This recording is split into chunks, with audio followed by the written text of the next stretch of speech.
You can kick this thing off, sir. We were just talking groceries, guys. Adult shit, talking groceries. Ladies and gentlemen, welcome to episode 105 of the Weed, Whiskey, and Wi-Fi podcast. Starting it off, it's me, your boy Keith, aka Man Baby Giant. On my right, we have Annie. What's up? Jada, still here, y'all. Running this shit like I do, you know. No, I don't run it. I'm just saying. Yeah, Mr. Let me show you, Jada, aka Mr. Let me show you the numbers. Look at the numbers. Respect it. The accountant over here with the numbers. I try to give Jada his flowers as often as I can. And what's up? You calculating and recalibrating over here. What happened? Where did this come from? The joint? Ashtray. You pulled it from the ashtray. You've been smoking that since we walked in. Yeah. You had a joint that was on the counter to start with. Wow, it's early. We just hit record. Yeah. Nah, I'm actually super aware and I've been paying attention. And yeah. So like I said, I'll be complimenting Jada on everything and the efforts that he put in, and I'll continue to be doing that because as of today, due to circumstances after explaining options, I'm not going to Dubai. So went with a gut feeling, laid out options. My option here is a lot better when it really scales up to it. Because the one thing you said to me, it actually made me laugh because it stuck with me when it was like, yo, you're always at work.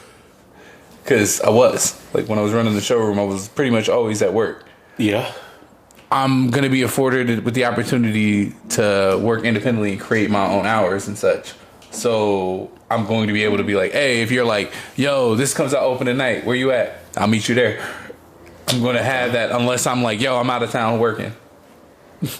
Like, gotcha. Which I can't complain because the opportunity for travel, the type of work that I'll be doing, and the freedom. Is it going to just be the production assistant? So no, my title is actually creative. I'm creative director for 311 Studios.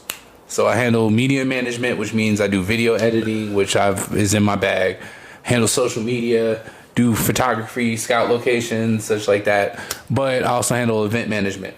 So if we're doing wrap-up parties or when it's on set, I'm production management, helping the gaff side, with the lighting, helping the camera side with what they need. Okay. Getting lunch. You know what I mean? Hey, we need right. Whatever's in a lot of things. I call it basically my managerial technique is called being the grease. I watch what everybody does and see how the gears move, and then I figure out how to support those people. Okay. So like the same thing with like when I was at STK. I didn't care what the staff did. Like, I had to care what the staff did. I watched how they move. I watched how they presented the food. Because I looked at them prices on the menu. It was like, we not knocking none of this shit over. We're going to make sure that this shit comes handled smoothly. Because when you see $100+ steaks and shit like that, you're like, yo, this place, it has a certain reputation and a brand that you know what I mean, a standard it holds up to. Correct. So I watch how the servers move. Y'all are setting up food, cool. I step back. If I see y'all setting up food, I kind of step in the way to stop people from walking into you. Hey, give us 1 second, please. Oh, thank you, sir. Keep it moving. But it's just I recognize and respect what you have to do on your side, and I'm either helping you or I'm out your fucking way. So it's the same thing as on set. Because fortunately, the job that I was at, I was allotted the opportunity to have certain experiences that I appreciate, like having to change out live mic packs while somebody's singing on stage because a battery died. It's just kind of like some people crumble in those situations. Are like when we lost power, like the block lost power, and we still decided to put on a show. And I got my cocktail server holding up. I remember you. I posted it. Yeah. It was like, that was when I was saying my goodbye to that. And that was one of the things that really made the decision to do this route because it felt like a progression of what I was doing. And I always said I loved the idea of production, like being in the element. Yo, you need this. Like, I got a hug from one of the gaff people because when it came time to start breaking shit down, I was like, yo, C-stands and stuff that I was familiar with how I'm going to break down, I started breaking down. And it's like, okay, cool. We load this stuff up.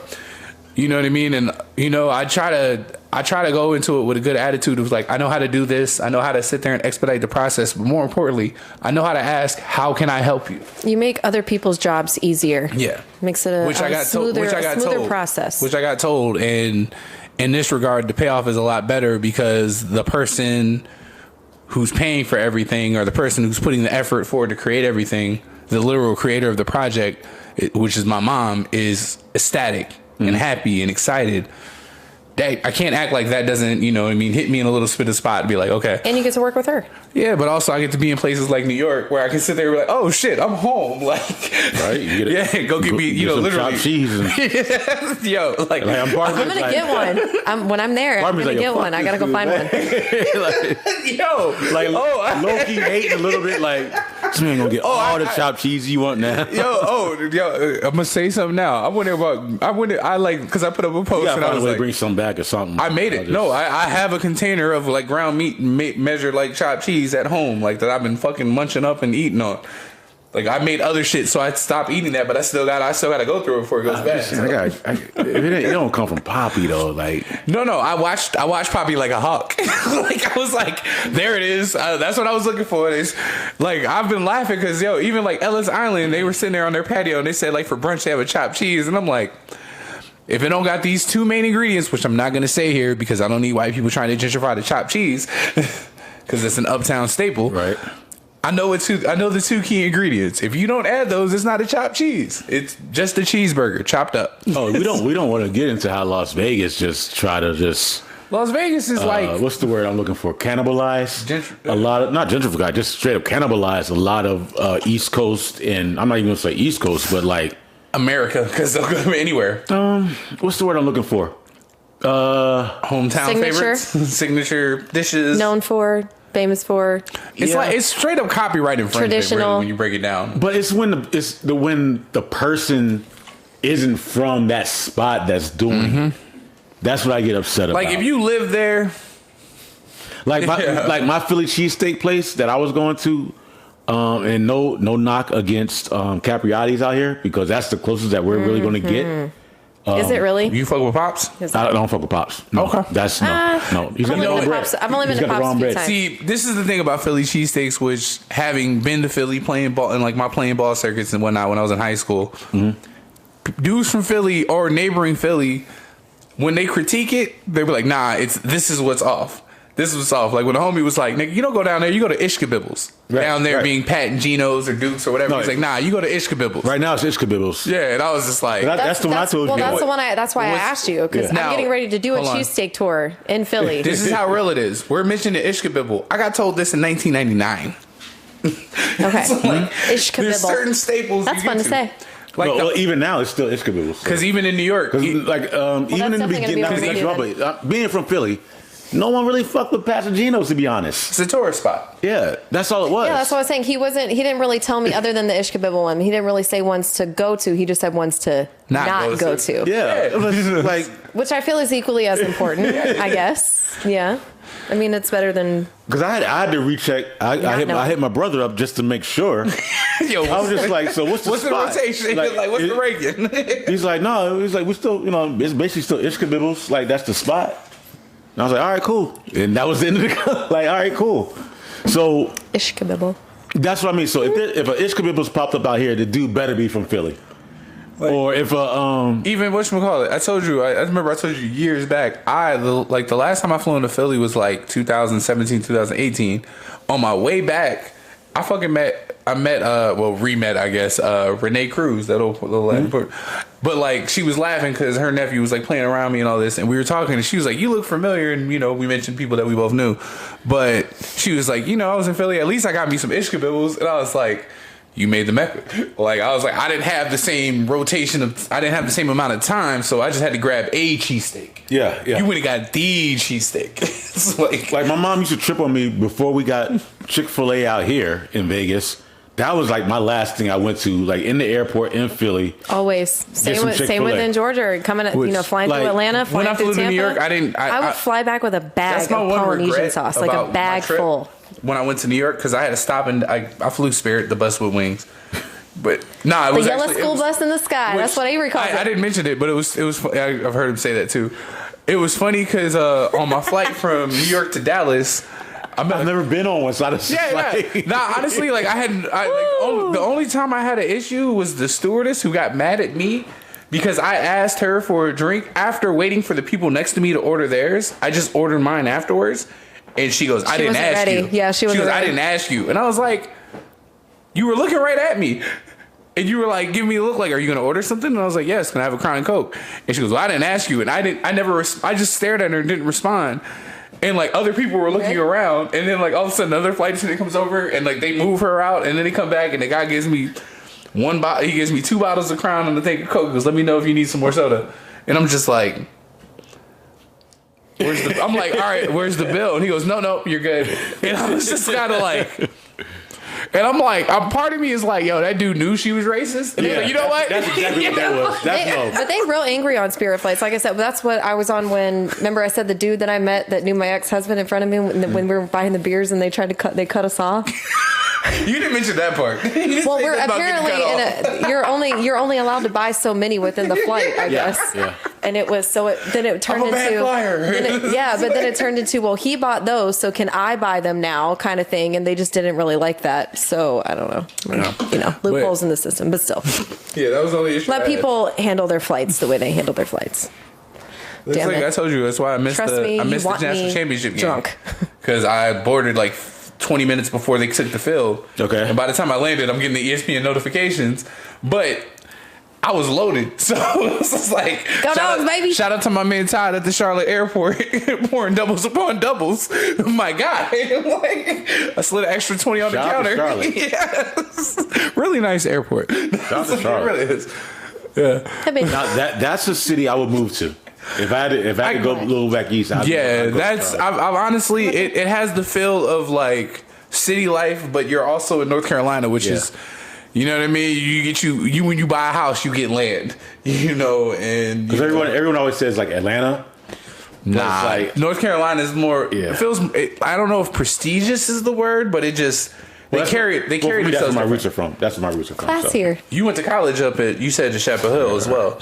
Yeah, I passed the area and I was like, I'm just like making the drive because like we went down from Raleigh to Charlotte because we just brought some props down from the movie I was working on and we put it in storage and such. Yeah. But even like I hit a local spot. One I think it semester. It was like a Smithfield or whatever. It's like I guess the local chain out there. Yeah. Just only one semester, folks. It's okay. You went. You were there. You was there, weren't you? Yeah. You got the credits, didn't you? Your name ring bells. Yeah. Just don't want any confusion or anything. That's like you're only there for a moment, folks. He said I went. I didn't say I graduated. 2 different days. Technicalities. Yeah. But because we have the Eternals on screen, because visually it's still a dope ass movie, and story wise it was a dope ass movie. But moving forward, well, a friend of mine has said something where. Do you want to get into that? I don't. No, if you want to talk about your ranking, that's fine. Dude, we can do that. Yeah. But no, a friend of mine was telling me. I was talking to him, and he was saying how the Marvel just dropped the Eternals because they feel as though they can put anything out and it'll just be a cash grab. And I'm just like, this doesn't feel. That's not someone who's into this. True. No, because I feel like that's not someone who's really here for the stories, though, and not here for the different branches of the multiverse that they are able to touch on. Well, as far as not with the multiverse, but as far as just with this story alone, going into this, I think I may or may not have said this. They're basically introducing a whole new saga. 11. If you want to include Dane Whitman, Jon Snow's Black Knight, the character, and 11 and a half, if you want to count the Blade reference at the very, very, very end, you're introducing all these characters in a 2.5 hour maybe movie. Mm-hmm. Yeah.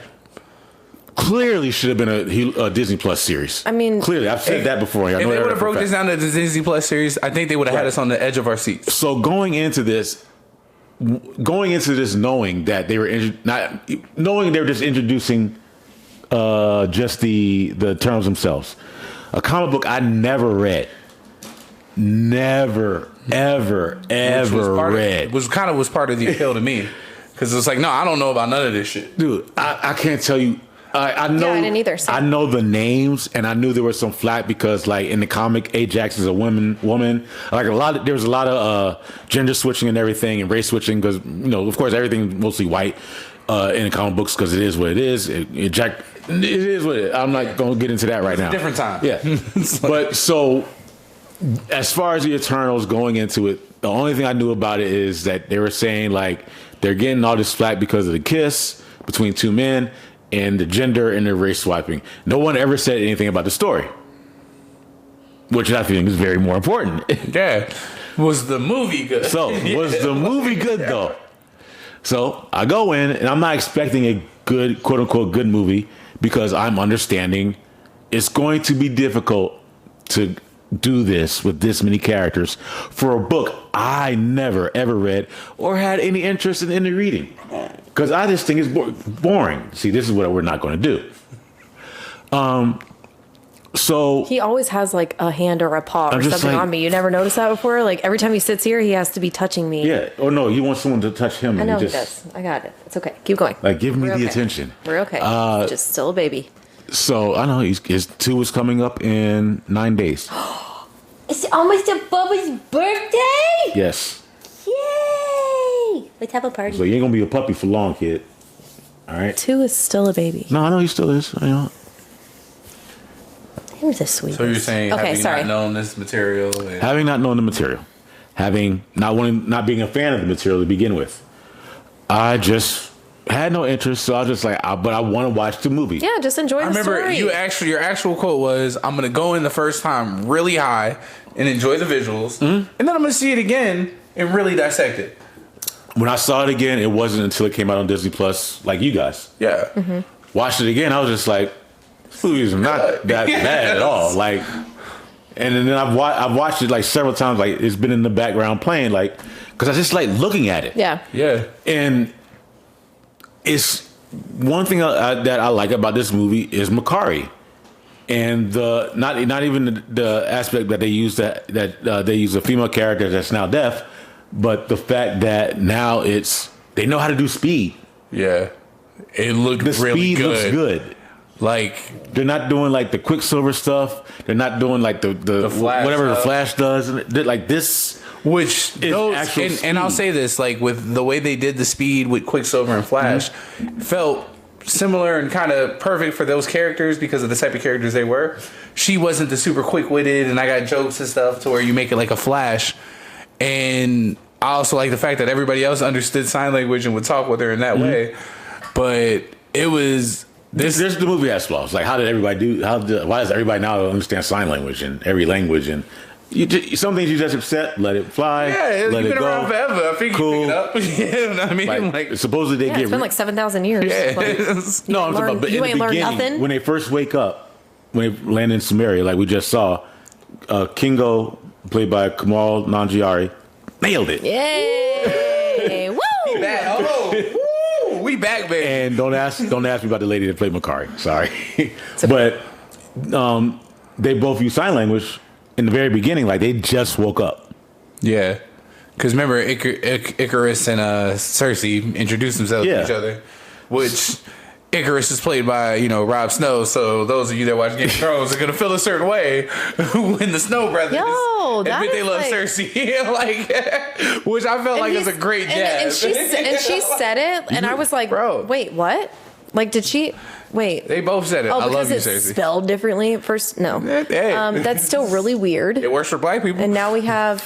Well, I like it. Now what we have they did, Jon Snow and Robb Stark fighting over Cersei, and that's weird. Not really fighting. Not fighting, but both yeah, in love with Cersei, yes. And yeah, that's just really I think weird. they were just like, yeah, we moved on. We're doing other characters now. So I'm not the Starks. It's like, but of all names for them to pick, though, with both of them in the movie. But she's supposed to represent, like... I mean, she's been an established character, I understand, but I'm just... No, like the Amazon... You have to look how, like Athena matched Athena. Yeah, Makari's Mercury. She did great. Because of the speed, the goddess speed. I love the flip with Olympia just not even existing. I thought it was cheesy as fuck. And I was like, really? The planet Olympia? Word. And then it was like, oh, that shit was a lie. You basically just like spun it out, which I fucking dug. And I will admit, this was a dry ass, no pun intended, love scene. Like it was just like no considering emotion. his last one, yeah. I was like, it's like The last one was pure emotions. Yeah, I was like, fam, I seen you. I mean, do they're better. in metal suits. Yeah, I seen you. They're in do metal better. suits, so I feel like he was also with better. Like, he's just no disrespect. It's like He also was with better. she like look. He also. That shit was fine, but she was a doctor with a real heart. It's like, Can we say that? Can we yes, say that? yes, we can. Annie, chime in. Can we say that? Can you say what? Rob Snow's queen on Game of Thrones was finer than Cersei here. Yeah. Yeah. All right. No, Yeah. Look, I'm trying not to Yeah. get canceled before. There's no, like, hold up. You're allowed, like, No, I don't no, give a no. fuck. Yeah, You're canceling or no, not. You're allowed absolutely. to say somebody's finer than somebody else. No, she was. No, you can't. No, yes, you can. I mean, I I think get she's corrected all the beautiful, time. No, you can't No, she's- disparage. yeah, for sure. You can't do like them niggas on whatever agree with that. podcast in Arizona that was talking bad about black women. I'm not even gonna do that. I want to skip over that. I'm not gonna let that one go. Oh no! Only thing I'm gonna say You know, is these men if you need to stop describe trying to people's think they can characteristics as create opposed to podcasts. stereotypes that you choose that hold up, yeah, you could just say what you don't like and keep it pushing without dragging anybody else down. But I mean, but I don't that's know like nothing. apparently men. I don't know. Some of these podcasts, they wilding out here. I like how some of the Pixie ones was that I've hating started. in that. Sorry, Like they just feel like yeah, it it's, made sense though. Like when you really No. break it down, real quick. In Sprite. Sprite. Sorry, I call it Pixie because The cut. Yeah. with the little Tinkerbell reference. Oh, I that liked shit- that I liked shit- how Disney threw that in there. That shit hurt. Like No. no, like How she hating at the wedding, like just sitting there. Oh, yeah, she is not happy. I'm like, you don't see. I this mean, shit. you got to be 11 forever. I mean, I know you said not to get attached. I know that you had said that, but like, you had told us like not This to get is summer attached. hike. But I was like, damn, she was in it for 5 seconds. Like we walk out in that field and I'm looking at. I even asked. I said, Addison, is she dead? I was like, damn, bro. She's like, Mom, I think so. And I was like, she was just there. You got, What but happened? you gotta respect how I didn't spoil it But for they, you. no, you didn't. And No, they, it was, and I literally, I told you, and I I still thought kinda of your liked how quote they- when you said that. I was like, ha. they still tied her into other scenes throughout the movie. Yeah, yeah. So I mean, her actual physical being in that state was not in that part, but they still tied it into. No, because I remember because to when I said on several the things. podcast, y'all like Jada. It's like, God damn, bro. Yeah, it was just like- but then it didn't spoil it. It was just like, he was not lying. I mean, I just hear that about so many Marvel things. It's okay. I'm here But for all. for I'm some here reason, for I all feel the like she can stories. come back because there's more of her, right? But there's only one Summer Hayek. But I'm just saying, in the movie, they just show like a whole factory of Gemma Chan's, remember? Yeah. Or Cersei's. Yeah, they got Characters. multiple of them. Yeah, there was. They were, you know. And they all look different. They were all different in different forms, shapes, sizes, men, women. Yeah, so So you never know. This is kind of like, I'll say this much too. This is kind of like a reverse Matrix plot, in the sense of, no, you were created simply for this. Yeah. And So it's like, what mark are we at right now? Where are we at right now? Where she's dead? she's not dead yet. No, Salma Hayek's laying on the ground. No, that's not. she's sleeping. She's not dead though. No, they just found her. Yeah, they just found just her. found her. 32 Damn. minutes. Oh, 32 minutes damn, in. we've been watching to it. Yeah. Okay, I was about to say 22, they yeah. just. No, she's dead. He put her there. Oh. I was like, wow. Rob Snow, You betrayed God damn it. Yeah, you will forever be the character we call He's you. just gonna be like, you always gonna be a bitch. I just wanted him to be a good guy so bad. Oh no! When I told And I her, really Am I wrong for thinking that? No, like I get it. No, for sure. me and Cuzzo was talking, and I told her, and I was like, "These niggas gonna fuck us up. They're gonna make some Marvel movie, and the nigga that played fucking Ramsey Bolton is gonna be a lovable character. We not gonna know how to respond to that shit. Has he done one yet? No, He's been a dick in every. he's usually a dick. Hold up, Ramsey Bolton. That's the or am I thinking about somebody else? The redhead. No, that's Theon. That's the nigga. Theon. Yeah, that's the one that got his dick Cowboy's shut off. dog. Yeah. Yeah. So when Who's Ramsey? Ramsey The was nigga the chopped one his that dick with off. he and on the show. He chopped Theon. Ari ended up feeding him to the dogs. Yeah, the Battle of the Bastards. That was Theon. No, No. that was Ramsey. Ramsey was the one who ended up He ended up getting taking he raped Sansa on her wedding. Yeah, Sansa. Yeah, that was his like wife-ish, whatever you want to say. Got it. Sorry, yeah, she ended up feeding them to the dogs. And he made Theon watch. Yes. He made Theon watch. Yes. Got it. He chopped Theon's dick off. Yes. Yeah. Everything's blending in for some reason. He's gonna be I want to rewatch it. I really want to rewatch it. I think I should. I jumped back into season 2. No, I've started it before, but I haven't gone all the way through. Game of Thrones, aka white people wilding. I fucking love it. Yeah, I do that. It's so great. Like I want to go back and so just good. not watch season 8, but actually just watch up to 7. No, I made somebody mad regarding season 8 because she was mad about Dany, and I was like, you just don't know how trauma works. And she just looked at me, and I was like, that bitch had everything robbed and taken from her. Yeah, what did you expect was going to happen? It's one thing you lose everything and you don't have any power. You suffer. You lose everything and you have power. People suffer. And you have dragons. Yeah. That's part of the it's like that's just the way it works. Dragons. It's like that's the way of the world. I didn't mind that so much. We're all over the place. I didn't mind that much so much. Who cares? But yeah, I don't care either. But I'm about to take the shot though. Yeah, I will. I feel like I've been drinking a lot already. And maybe those pizza bites I had earlier ain't going to be enough. I got chips. And I need like 1 or 2 I got nuts. I got nuts. They're good. Because I realized this Jameson's like, wow, it's hot down there. Like my stomach is just like down here, just like nigga. I just emotionally feel everything right now, so I think that's why mine's hitting the way it's I'm going to hitting. Annie's house and I'm raiding her fridge. So good luck. Yeah, man. There might be a hot pocket. Oh, there's barbecue pork chops in there. I drink that shit like it was a G.I. Joe commercial. Where you know? No, I drink it like this, like with my hand behind my back, like. And he was frying chicken wings. Who? My dad. I got to go to her house, so I told her I was gonna raid her fridge. So, God, y'all just be. You know what? I got my own chicken wings. How about that? Stay cooking. What you mean? What are you talking about? Like in the air fryer. It's fine. I'm fine. We're literally 5 minutes Sir, that way. As a person who's done a lot in the air fryer, I am so proud of you for that one. You were always invited over there. What are you talking about? Don't get all. You up the street? I might have to. Yeah, move this you're side of town. you're right there. Man. We good. Don't need that shit. Oh yeah, if I move to this side of town, you're like, oh. Says God the man who had what came home with roast the other night. What'd you eat for national championship? Wish I left ribs for you. You said you wanted more ribs, and I took 4. Yeah, I just don't I don't know what happened with me that night. Why I did that. The chicken wings, the smoked chicken wings that we made. No, I'm not. No, the wings are great. There was the lack not getting the ribs.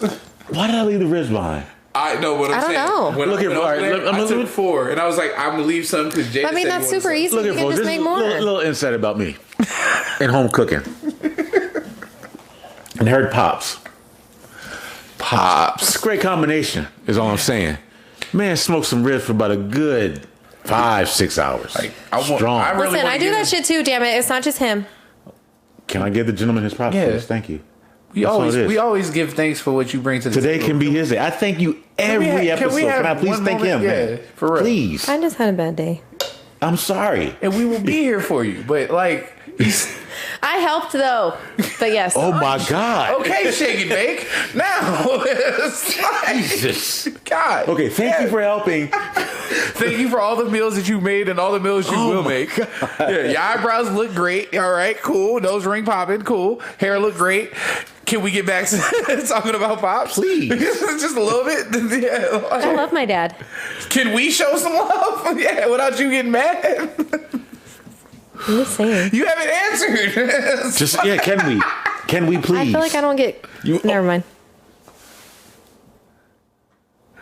As you were saying, the nerve. Like no. Because I can't tell her how she should feel, but I'm allowed to be shocked about some shit. Yeah, it's like, how dare we, give praises to a person that, like, also, in addition to you, gave us food that we didn't have to pay for. My point being was the ribs slapped. And I was just like, for whatever reason, I I don't even know decided why you didn't. I decided not to make a to-go plate. Like, I'm still mad at myself. Well, sorry. My bad. You all right? You good? He made the roast. I destroyed that. Yeah, so at least you got something that he made. No, I've eaten his food plenty of times. Lasagna will always be on point. I'm gonna need another brick of that. We haven't done that in a while, actually. Let's see. It's because this man doesn't know how to cook for just. He cooks for like a small army or a small country, I showed her some and it ends just that I wanna do. overtakes my chicken. If I get the meat, I don't want to do that. I don't know if I want to do that though, because it's with the ground. It's what was it with the chuck? It's like, do you really think that's gonna give you the burnt end? That you know what I mean? Don't know. No, I'm curious. I don't know. Maybe I'm biased. It's an experiment. I'm about to solidify my fruity pebble wing recipe. Your fruity pebble wings? It's about to be solidified. There's one little small ingredient missing, and I think I figured out what it is. Fruity pebble wings. They slap. I'm intrigued. I'm thinking wings. If not, what episode is this? Kind of head. What's today's date? 105. Today's episode 105. No, today's date. Today's date is January 19th. It's my brother's birthday. So it's like see, look, we trying to match energies over here. February. So that's what, February 2nd, February something, first week of February. Yeah. Pre-recording, they should have them done by then. Okay. If it's what I think is missing, and then I got it, I'm gonna do it this weekend to try it out. But then I have to add one more recipe ingredient that's about to show up. I have to order that. And I think that's going to show up by next week. And then it's like on point. But they're spicy, like hot. Like hot. But it's the taste. You ain't got no not hot? You just got like maybe a regular hot? But it sneaks up on you hot. Like a minute later. No, see. Like somewhere, because I know how you eat. So it'd be like the second wing, like second. You're, depending on the time, maybe the third wing. Your third or fourth flat in, you're gonna be like, huh? What? I said fourth flat, like my nigga, no. Your third or fourth flat in, you're gonna be like, I need more ranch. So because it's gonna be all fruity pebble and sweet and like. I'm not gonna go into it, but it's gonna lead to that, and all of a sudden you're just gonna be like, I know exactly what we were talking about. It's gonna be like, But yeah, those are on the wing. Those are on the way. Those are on the wing. Like, on the wing. Those are on the way. If that's not the name of a bomb wing truck, those are on the wing. Ooh, pardon me, sorry. That's wanted to come out. That was burning down there. That Jameson. Ooh, ouch. Yeah.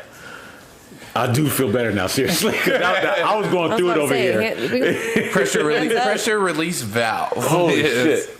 That's what I was like. That's like my stomach is like talking to me, let me know to slow down. Because I'm sipping on what is a honey jack. I'm on honey jack. What is this? Jameson. Well, we did our second combination of animal mints and platinum cookies. Somebody got to thrive, dude. It's like, yeah, it was 55 for 100 for half. And I went and just said, let's grind this all up, shake and bake, and they did an animal mint halves for $65, but it was testing at like 17%. That's what 17% is smokable. So it is smokable. It's smokable. But it's when it said 11, 12, and it's like, what am I even like? Yeah. That is the hand job of weed. Like, why am I'm here, but like I don't really have to be. I was like, you know what? I said, fuck it. I'm gonna be cheap for a second. It was like 55 for what, a half ounce of some. It's not Reggie, but it ain't za. Yeah. It was 65 for the half, I think was something like that. I'll sit on that. I'll sit on that. I'm sorry, I'll sit on that. That's like the weed to hold me down when I'm like, I'm not out of weed. So, but then they had my favorite. They had the platinum cookies that was testing at something pretty nice. Yeah. And that was what, 55. Oh, I got that bundle. Yeah, for like 55 for the quarter. For the quarter. Mm-hmm. Yeah. So I was just like, so I had a quarter of the animal mints left from the half ounce. Shout out to any dispensary with a point program, because the numbers just keep stacking up. Next thing you know, you'll be like, I'm like 400 away from a free ounce. No, but I'm like literally, I'm like 300 points away from a free ounce. When you look at that point program and you realize it's like dollar for dollar. It is dollar for dollar. And then look at how many fucking dollars you spent. I'll spend $3,000, $5,000, $15,000. And now we're going to get $100 worth of free weed for the $3,000 that we've spent. When you calculate how much money you spend on weed, calculate lawyer fees from shit you would get into if you wasn't smoking. It's like, I'm gonna be honest, going to smoke weed has kept me out of jail. Did you know me during my DUI run? Casually. Our conversations went like this. Yo, what up? Hey. Then later on, hey, yeah, let's go. Like DUI run. There was a DUI run. DUI run. I heard about it. Yeah. Like I heard about it, and by the time I figured it out, it was like, oh, it's you. It was like, yeah, no. I have never. Oh my god. No, like the first. I'm gonna be honest. Never got a DUI. The first 4 or 5 times I hung out with you always ended at the Rhino. That's terrifying to me. I can't go to jail. So it was one of those things that was like, yeah. And then like by the time I went to Marquee was when I stopped going to the Rhino because I got off work at 4:30. I go home and I'm asleep before the sun comes up. From being at Dre's for 10 plus years, I kind of was like, I'll fuck with this. Like I could wake up at 11 and get started with my day, which was normally not the case. So when I started stepping away from that side of going to the Rhino, I knew you didn't really hang out with you because it was either you was out or you wasn't. Yep. And then that's when you started that's when you extended the invite for the casual house party type shit. He's like, yo, we just doing a little function, such birthday. Cool. Slide through. And then that's when me and you actually started kicking and cracking jokes. And it was like, I knew there was a reason I liked this nigga, but normally by the time you get to a strip club, especially here, if you work in industry, we come in together, but we don't stay together. we take corners. I would. You would go, everybody goes where, oh, you see people, like if I see a table that I dealt with earlier tonight, hey man, how you guys doing? What's going on? And that's when they want to buy you drinks and shit like that, and you'd be like, cool. And then, but most of the time I went to the Rhino, if it was like post nightclub outing, I got my order within 7 to 10 minutes of me being there because I called it in. Correct. I'm there for a shot, couple of handshakes, say what's up to who I need to say what's up to. The dancers I know that are doing their thing, I give them the cross the room. Go ahead, ma, make your money. Like this is your time to shine. Say what's up to them on the stage. Give them the dap body up there dancing and say what's up to them. Listen, I've done that. I've gone through my tips. I might have 7 to 10 ones and hey, what's up? Boom. Cause you know why? Cause I know her. She'll bring a table client to me. Yeah, I wasn't doing that. And then most come to worst. I am. Can I get one of those angry orchards? I'm good for right now. Cause I'm good. Listen, shout out to all the strippers who eventually you go out and you run into and either they hit you with some cash randomly or they just take you to the Oyster Bar at Palace Station, and I got you. Cause there's a respect and understanding between how they don't look like they working but they working. Mm-hmm. And I shut the fuck up. Yes. My life is set up. I'm thinking about it. Listen, there's a way to go about it. If you come in with a client that's spending money, I can't say shit. I really can't. Like, because you don't look like if I could do that shit discreetly with nobody ever knowing, I totally would.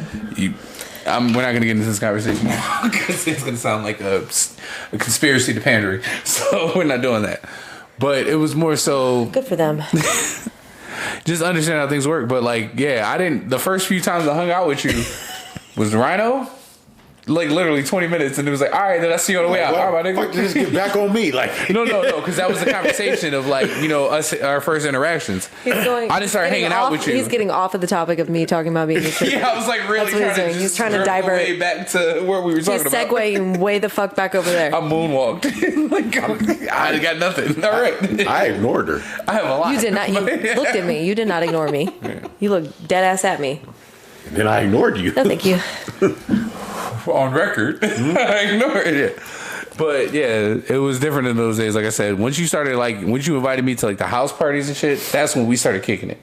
No, I can tell you the exact moment when I realized my life was fucked up and I needed to get my shit together. Just one moment. Just one of the moments. One of the several epiphanies. Just one of the moments. Yeah, October 16th, 2000. Shut the fuck up. Yeah. Boy, really? Yeah. Say it again. October 16th, 2016? After I went to Miami.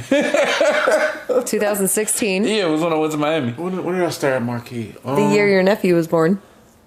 No, I just started. So no, that wasn't 2016 then. No, 14 then. Yeah, 14. It had to have been. October 16, 14. Addison was in 12. 2014. Addison born in 12. You guys went. So yeah, I just got my life together. Well, it was either 13 or 14. Huh? It was 13 or 14. Yeah. So let me see. I started in 13. Now it was 14. Yeah, well, Addison was born in 12, and you guys left Chateau, and a lot of y'all went over to Marquis. Yeah. So yeah, October 16, 2014. Because I had just left. The moment I realized my life was going to be shit was Google. Can you just Google this for me real quick? When did Brand Nubians "Don't Let It Go to Your Head" drop? Around what time frame? I want to say that had to be 1998 or 97. I want to say mid 90s, mid to late 90s.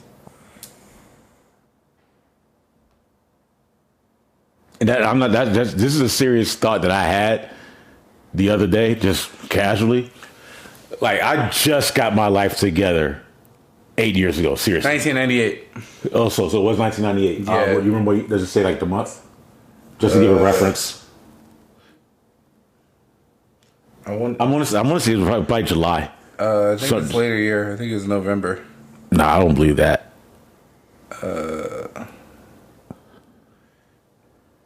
I want to say it was summer. Does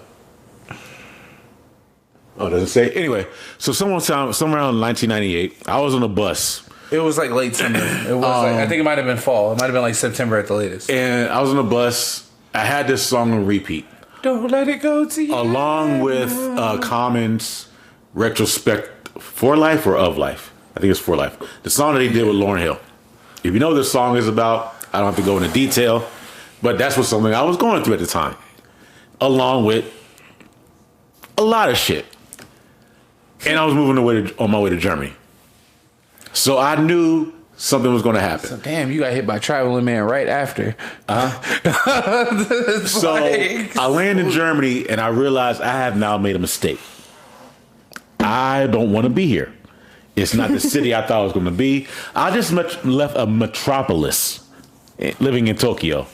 Now in some farmland where there's not a building over 4 stories. Well, didn't they make you go? I had a choice. Didn't you tell that they said that your time is up here? I said I wanted to go to that? Germany.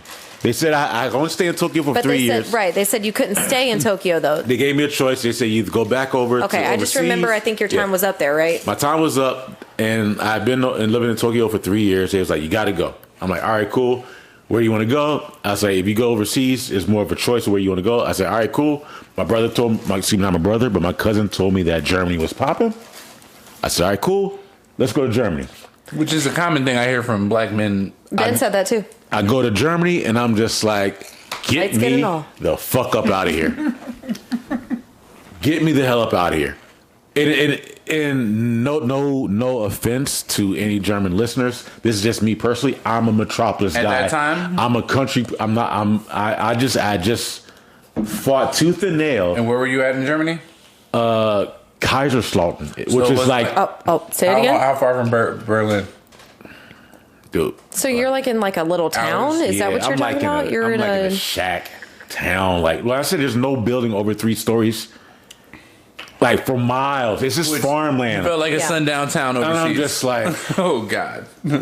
Come on. That can be suffocating. That's why I was always just driving to like when I tell stories about me going out to like Amsterdam. Well, I was about to say they're trains that take you straight through, don't they? I was gone. I don't blame you. I was gone, just gone, and I don't.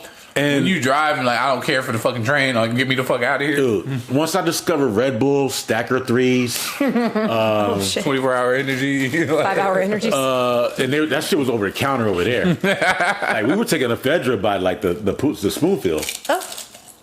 Like straight up ephedra.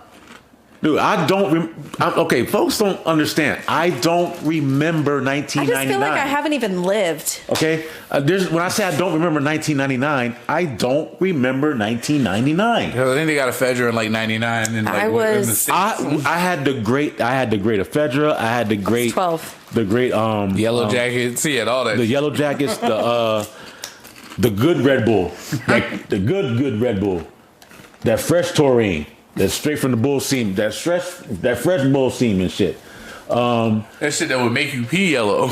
Dead ass. The shit that was sending motherfuckers like that bitch is Surge. Remember Surge? What is it? The good ecstasy. The descendant of Joke Cola. Yeah, the good ecstasy straight from Amsterdam at the time. MDMA. Yeah. Thank you. All right, yeah.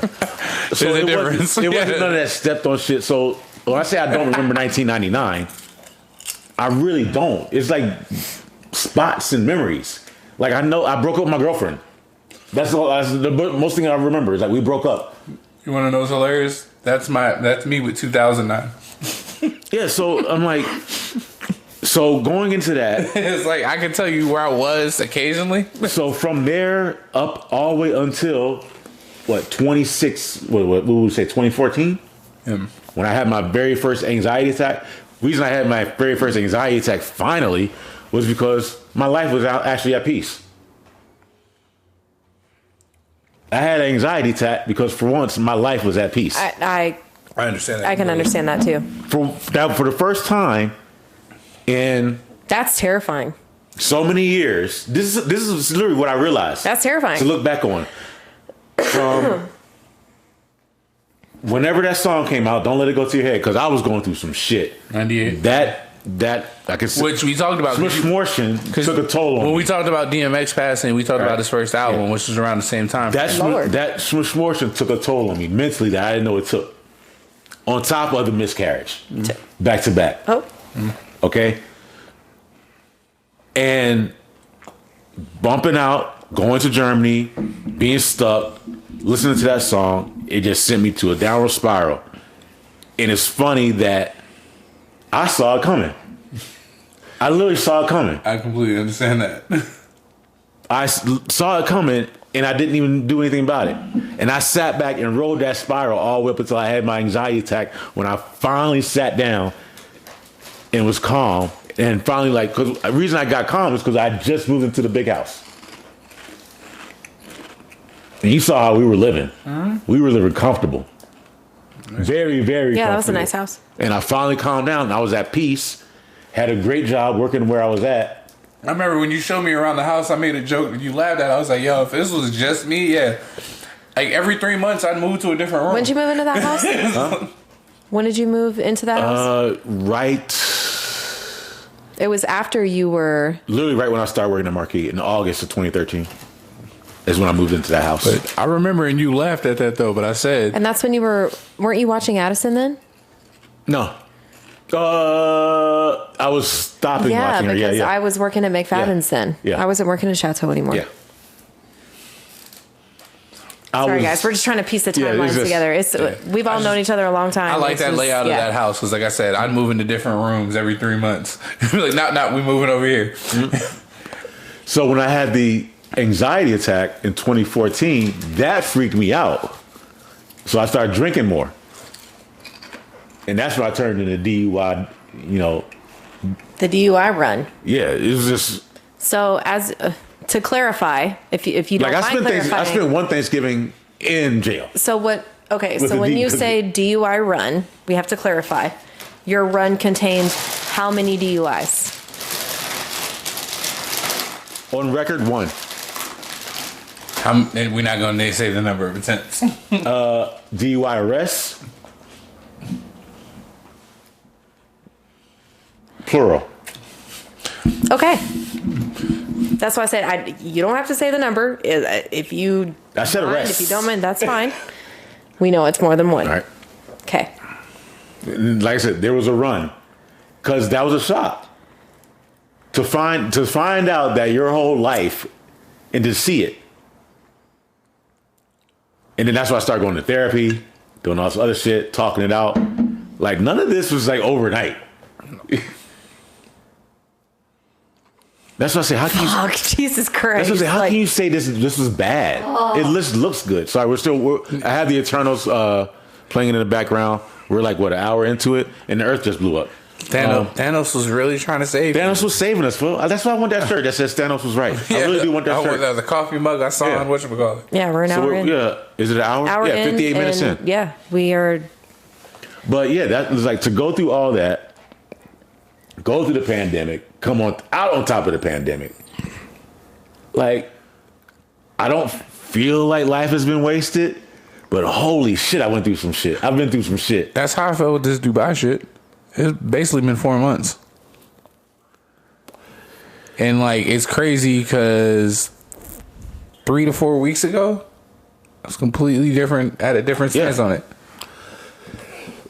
So it's like, you know, like, life doesn't always come at you fast, but to realize and to once this shit happens, compartmentalize your life and start looking at shit, and you actually see segments, like whole entire segments of where your shit was just fucked up and why you were doing things. Like to go back and look and see the moment, exactly the moment where it started into where it ended, where you finally got it straightened out. I can play that the entire way through my divorce. And look at the length. Having 2 children, going through the industry, through a relationship, industry relationship, going through a divorce with all that. Like you can pinpoint and moving twice and narrow it down. Vegas twice. And, we moved from San Vegas Diego too. first. Like San Diego wasn't a big production. Trying to move from Vegas was 2016 was one of the darkest years of my life. The fact that I sought out a toxic relationship for 10 years and tried to preserve it for that long, and you start seeing like same, dude. I did this one day. This retrospect, I did just thinking while I was at work. Like this is when I'm at work and you're wiping some shit down. You're just like, I'm just like mine wasn't. I let my mind wander. Mine was a lot of. I try to think. Mine was through a lot of therapy. And this is what happens when you have a job. Sorry, this is what happens when you have a job where you don't have to think. And you can just like when you're actually good at what you do and you know what's coming, so you're doing all the prep work that gets all the shit ready. Like you already muscle memory. My whole job now is 8 hours of muscle memory. I go to work and I can not have a conversation with anyone. Oh, when you're doing the office space, I basically work so nobody talks to me. I call it the hypnosis shift. That's what I call it. When you're there and coasting, you're on cruise control. You're on autopilot. Cruise control. Autopilot, baby. When I have these topics that I come up during the podcast, they come up during work, and that's me of 8 hours of like, holy shit. I don't need a therapist because I can do this for 8 hours on my own. In retrospect, my whole entire life, and realize. No, you might still need a therapist, bro. No, we're good. Once you go through some therapy, I'm not going to pay her to tell me what I already know. Listen, this is not knocking therapy. Hurt. No, this isn't knocking therapy. I'm not knocking it, but I don't need it right now. There's certain types of people and where they're at and where mentally they are that you don't need the long run. You just need to learn how to understand and process what it is you're feeling, what it is you're going through, what it is that's on your mind. And then how to move forward in a positive manner from that. Let me clarify. I wasn't saying you need therapy right in this moment. That's not what I was saying. Right. No, what I I'm didn't take saying it that way at all. is being your friend for as long as I have been your friend and seeing some of your darkest moments to some of your most highlighted moments. I was crying on your couch drunk as shit one time. It's been a few times. I have you cuddled up on my couch, like knock the whole hell out. Your boy was bad. Your boy was living bad. It's right? okay. It doesn't matter. We're friends. We're always going to be there for each other, and that's just a part of our journey. But like I have seen, even just recently in the most recent years, what therapy was able to do for you and how you were able to grow and reach that point to where you can recognize those things and move forward. So I wasn't saying, yes, you need therapy like right now. I just wanted to clarify. I wasn't trying to be an asshole. I'm just saying I saw the benefit of what it did for you. So 100%. But I was just here for it. It showed me, it gave me like, and I can say the same about myself. This is one thing I know about me. If I can see it from the outside and see what was going on, I can understand it more. Well, that's also a part of what you learned in your previous therapy is how to cope and deal. And that's what therapy is for, so that you can handle those situations moving forward, not necessarily with the therapy. And once you understand that, like, the reason that things happen is because things happen, as opposed to like it's not happening to you because like shit just happens anyway. Like it happens to everybody differently. No shit. I just lit this. No, you didn't, bro. You lit that. Yeah, you might have lit that clip. Like no. That was the clip. No, that was the first one. Remember that you hadn't been smoking. This is the other one. Yeah, Okay. I gave you 2 of them. Yeah, the first clip, you asked us where it came from. It was the one you had been smoking on since we walked in. So you've been smoking on that one for the past 30-something minutes. Yes. Is that normal? Is that good? I mean, you're fine. You're just smoking. We've already been through both of his. I go through at least 2 blunts. We're already through his 2 blunts, and now we have my 2 pre-rolls. But I'm over here by myself. Okay, but you went through one. Yeah, nigga, like you said before we start, nigga, you look like a nigga that smoke weed. I mean, God forbid it's actually But true. you only went through smoke, one, like- and you've only gone through one in I'm however trying to long check we've to been make sure I haven't recording. picked up another one vice for another. You see how friends do you? No, You still got hold on. Jada, you were smoking on he the other one. He still has whiskey in his cup. His shot glass is still full, so it's not like that's he's still the one you overindulging. haven't We haven't taken. taken our shots. No, yet. we took ours already. That's the one you These are didn't the new take. ones, These are yeah. our new ones because Oh, you so didn't I'm take that behind? one. You are No, behind. you and I are both behind, but we're just casually doing it because it's not about overindulgence. We just enjoy as we enjoy. But you still got at least one finger of fucking whiskey, one finger of Jameson and that shit from what you started with. So Well, the first clip you had, you were smoking on when we first got here at 5:00, and that was way before we started All I'm recording. saying is, You're fine. We'll let you know when you need. Smoke your face off, Uncle Black. Listen, you already know. Like, I'm sorry to say this, but you know how Move your black dreads people are when around. it comes Smoke your to face off. overindulgence when it comes to drinking. Hey, bro, you might want to chill out for a little I bit. want to know when I'm doing too much. I'll let you know. But I'll you're let not you know though. when I'm worried And about also it. Yeah. keep in mind, this is not like even yes, you smoke a lot, but like Listen. this is our environment of what we do on a Okay. weekly. This is our thing that we do. We smoke a Put it lot, like and we this. just All right, like, real quick. We're Shout good. out to one of my listeners, Ambrose, homie I work with. Shout out to him. I'm actually gonna say his name on this one. He even said, "Yo, y'all do a lot." He just straight up said it. It's like What do you mean? he even said, a "I lot? he said he wants to sit in on one podcast and just be off on the side."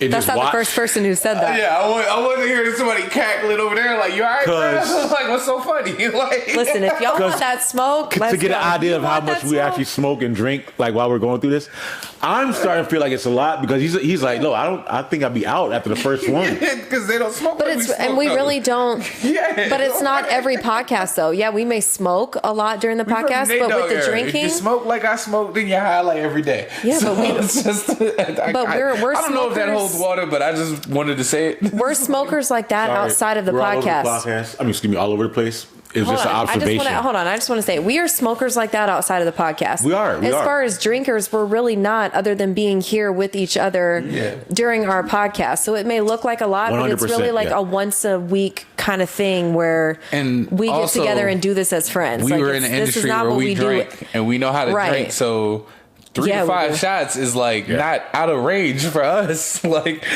I guess that sounds fucked up, but we're at a point where we do that shit once a week. At that point, we're just Doing it once feel a week warm. balances out to less than half a shot a day. Because I was It's like, at one point I was a pack a day smoker, Newports, 100s, Okay. along with a bottle of Hennessy a day, drinker. And you're nowhere near that now. Like you're not even. I'm so happy the progress you Damn. made. When I say there's no reason for me to be alive, that's not an overstatement. I mean, I feel there were certain points in my life where I was definitely, because I'm a smoker. You guys obviously see that. Like I still smoke. That is a goal though for 2022 to nip that in the butt. We're just not going to do it right now. I wish that It's for me. early. That's a bad. No, like I'm on the top. I got to get there. I really do. I have a lot of things that I plan for my future, and I really do need to get there.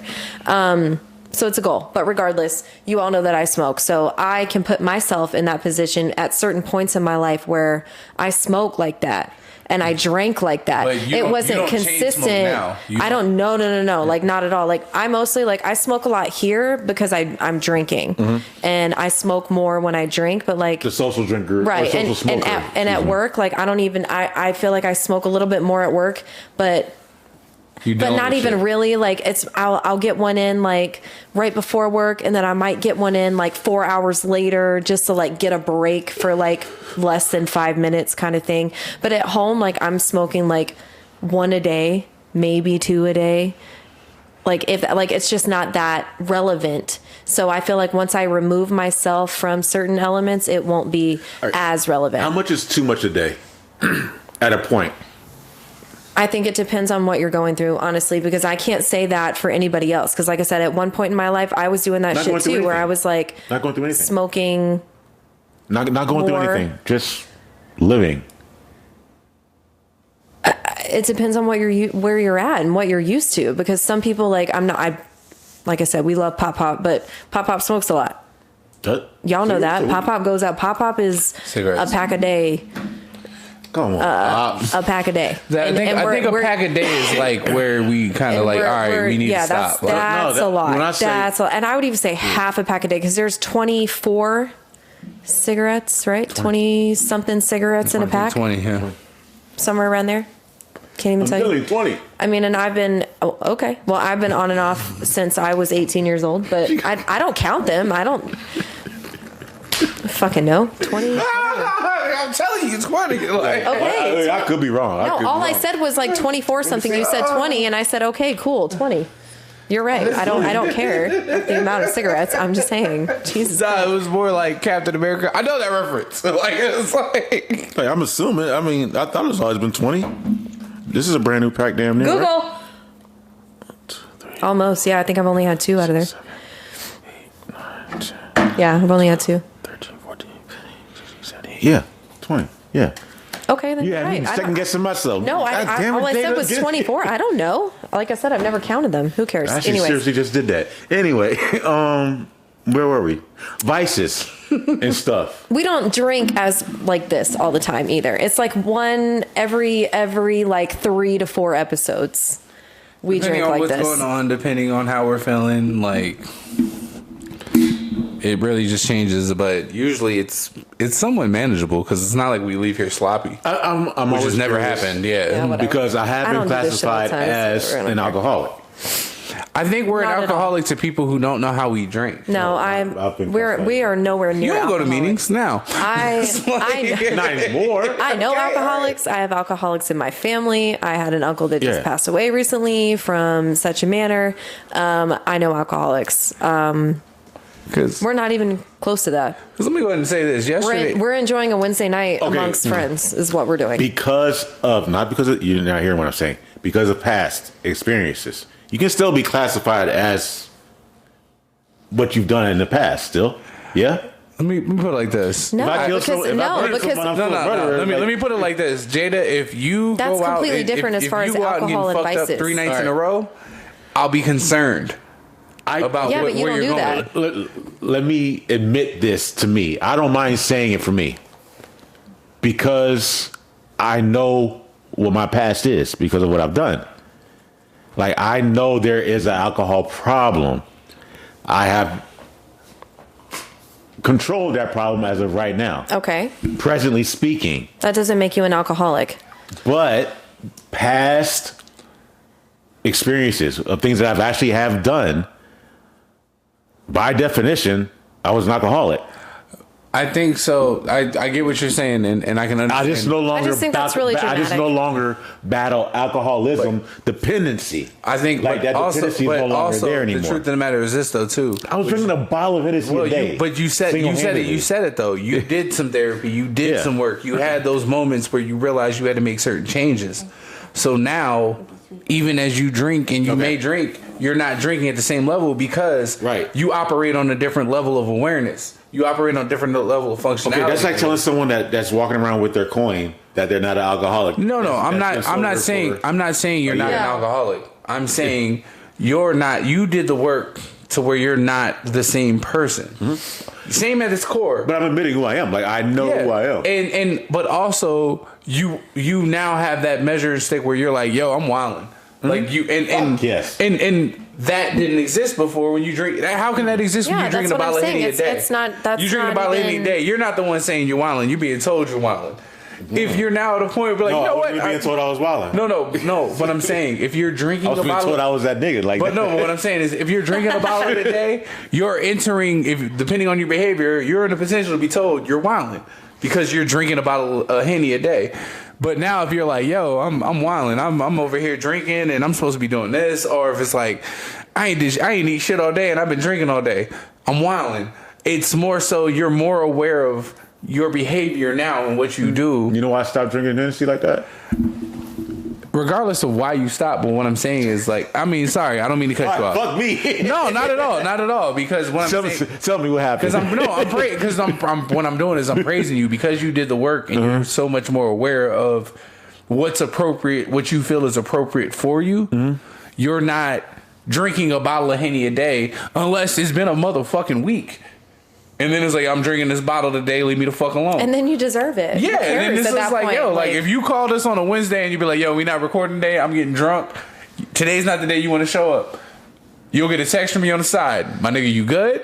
Yeah. All right, cool. Holla at me, whatever. And then I'll leave you there. But it's more so the awareness that you carry because of the work that you did.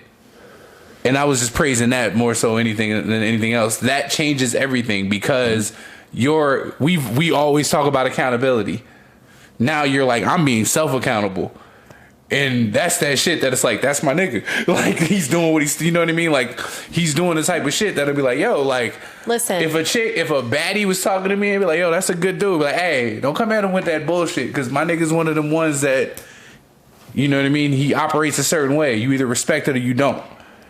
That part and you know what I mean? And that's what I'm saying. But that's all a result because you've been open about the work that you put in. Listen, Uncle Black, the world is going to come to an end very soon. So smoke your face off and drink that bottle of Hennessy. No. I didn't say the world. I'm living. We good. Beat me up. We good. We're ready. Well, listen, Keith might not make it because New York, but we good. Yeah, I'm good. I've seen it. Rent is still too damn high in New York. No, because like I need shit to crash in New York, and I might be able to buy something. I'm sorry. It is. I realize now why You want to get real dark? Let's go. I wanted to keep this episode light and just talk about Marvel shit all day. I mean, we can. We can get real dark real quick. Like I've basically envisioned my death and how I'm going out. Oh, Jesus Christ. Okay. I was always thinking it was going to be a car accident. I do have a car accident coming. You've said that before. I always thought it was going to be a car accident. You've said that before. Yeah. I think we've talked about this, haven't we? I have a car accident coming. Unfortunately. And I'm pretty sure I said it before. But it won't lead to my death. I don't want that phone call. But it will not lead to my death. My death that I have seen will still be of just like in the hospital, in the bed, going out. We've definitely talked about this before because this is where my clown playing saran wrap thing came out. Yeah. So I realize I have an attraction for this song. I'm skipping over that. I have like, if you ever watched any Max Fleischer cartoon from the early back in the day, Tom and Jerry, I think maybe Tom and Jerry, old school cartoons from early 70s, 80s. There's a certain tune that would play.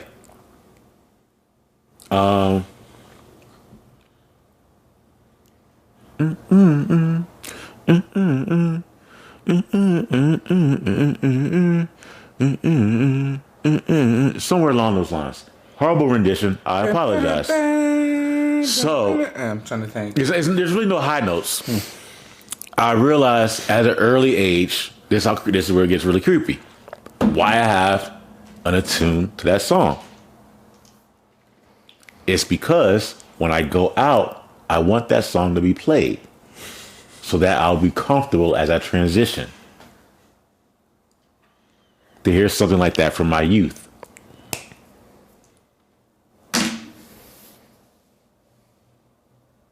As a child, I had this song would play before every cartoon. Tom and Jerry, I think it was Tom and Jerry, Bugs Bunny, one of those two.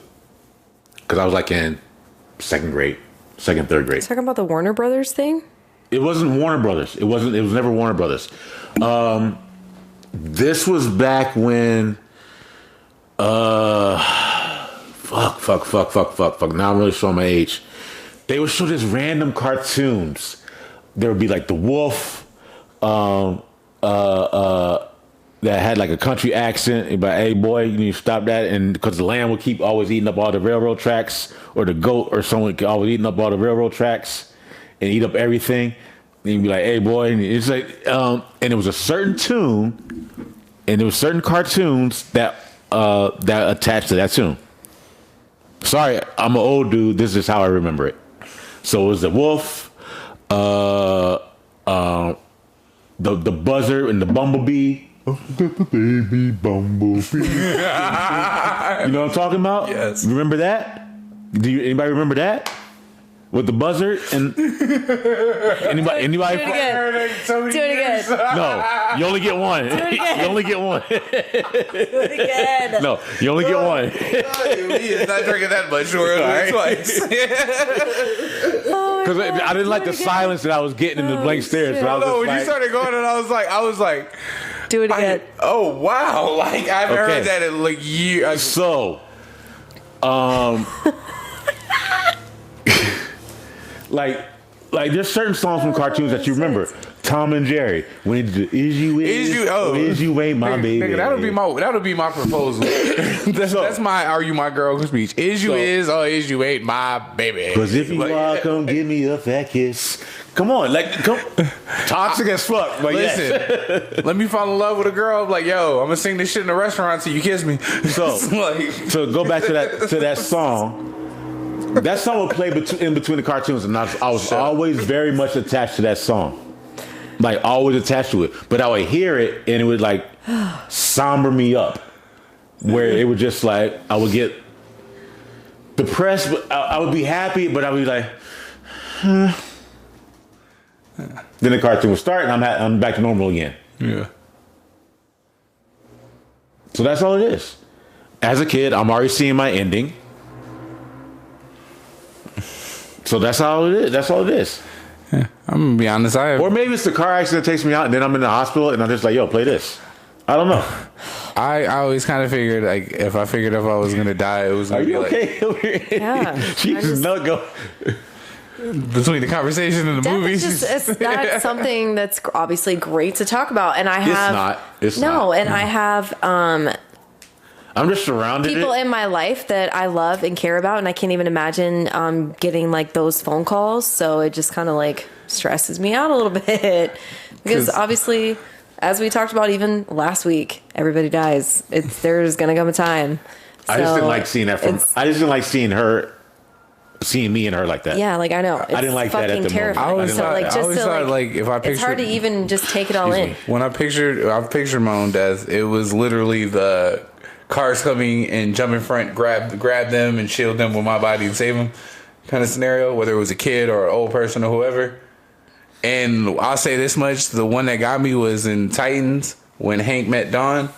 That whole scenario when he grabbed her, which I don't know if you've seen it, but I'm not really spoiling because it's about to be on its 4th season. But dude meets a girl, and while he's meeting the girl, she has her mom and he has his brother. And a car swerves, and he grabs the girl, but the car takes out his brother and her mother. So then those two people kind of like stuck together. But it was just, he did it instinctively. He didn't think. He was just like, you're right in front of me. Let me, he was looking at this girl like, yo, you're gorgeous. But it was also like, oh shit. And doing that left those other two people open just because the way the car came in. And when I saw that, I was like, that's honestly what I thought would happen. Like, you see a kid in the street and a car coming, and that's the only way you can, like, you got to grab the kid. Like, I just always figured it would be that because... Man, fuck these kids. Yeah, but I'm going to say it like this. Like, if I'm 38 and you're 6... I'm just kidding. I feel like you got a better shot. I was just trying to make it a little lighter because the shit got real dark real fucking quick. I'm happy she said it. I did. And it's kind of... Parents saying, these kids, it's quite refreshing. Kind of stressing me out. I mean, it's... No, that's all that was. Stressing me out because, shit, I started crying on last episode when we were talking about it. No, we can move on. Yeah, we can move forward. It was just... Can we talk about something happier? I want to, but I saw Scream. Did you? Yes. Did it hold the water? But I heard it was good. Don't ruin it for me. I'm not going to spoil it. No, I meant like don't give it like a really bad grade. Oh, I'm not. I'm not because I can't. I'm not because I can't. I can't give it a bad review. Don't give it a bad grade. By the way, I didn't get my rating. Oh, for Eternal. Eternal wise.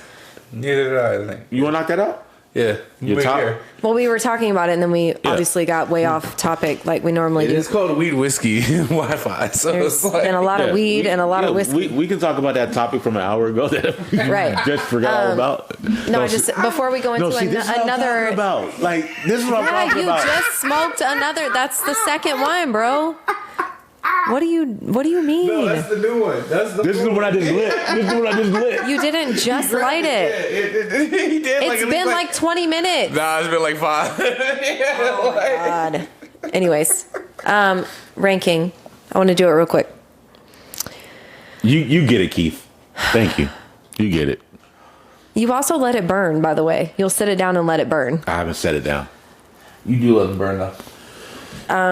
Maybe okay. You do usher your joints. Okay, maybe I do. Let it burn. Okay, so my ranking is going to be a solid. No, are you ranking all 10 or just, dude? Do you want me to grab you or not? I'm going to go off 10. I'm going to go off 10. Or just the movie? What? Are you just doing the movie or all 10? No, I'm doing Eternals. Okay. Out of 10. Okay, Ranking. out of 10. Okay, gotcha. Ranking is going to be, I'm going to give it a solid 8.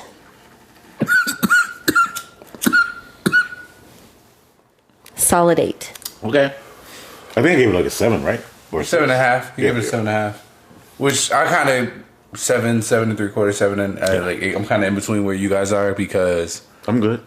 I like the way it touched on history. I like the way the different points of it and such.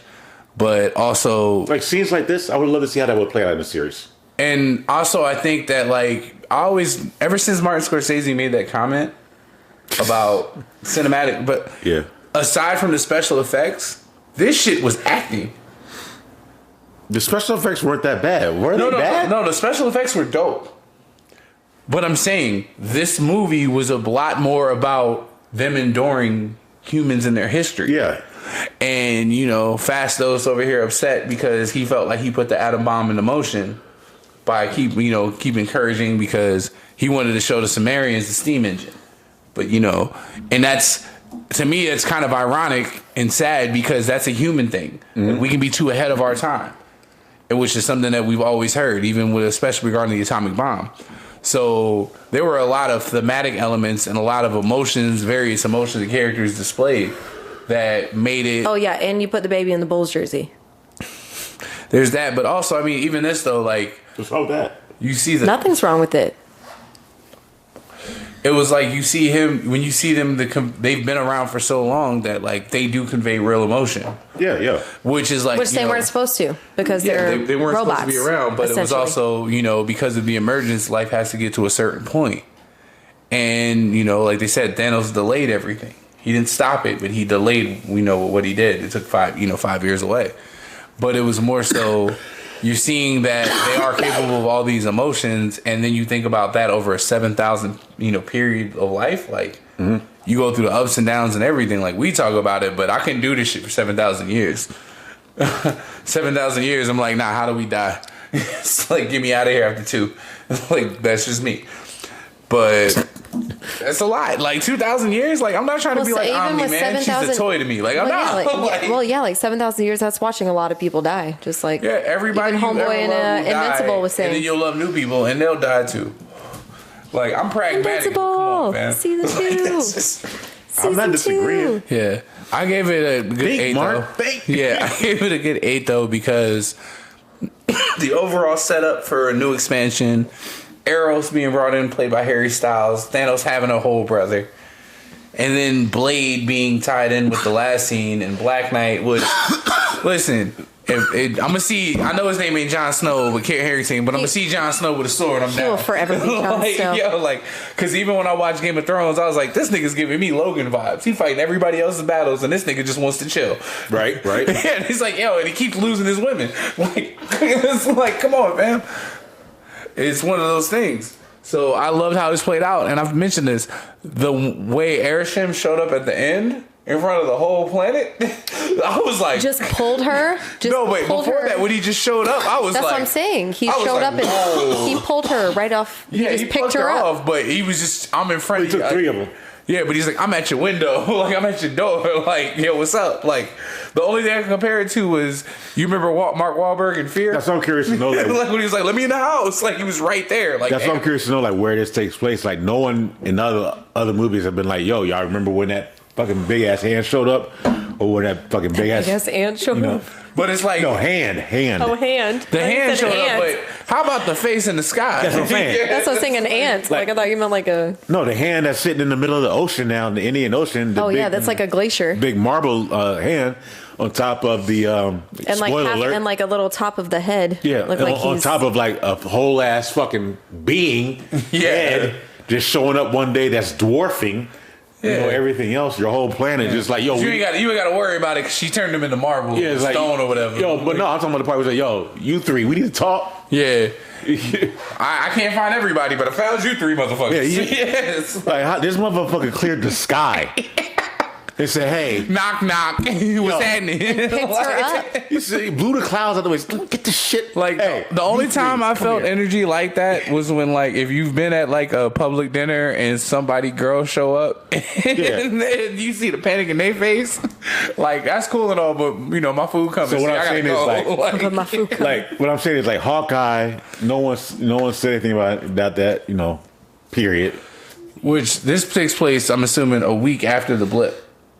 I don't know when it takes. I'm asking. I think so, because they said it was the amount of energy with all the people coming back created the chance for the emergence.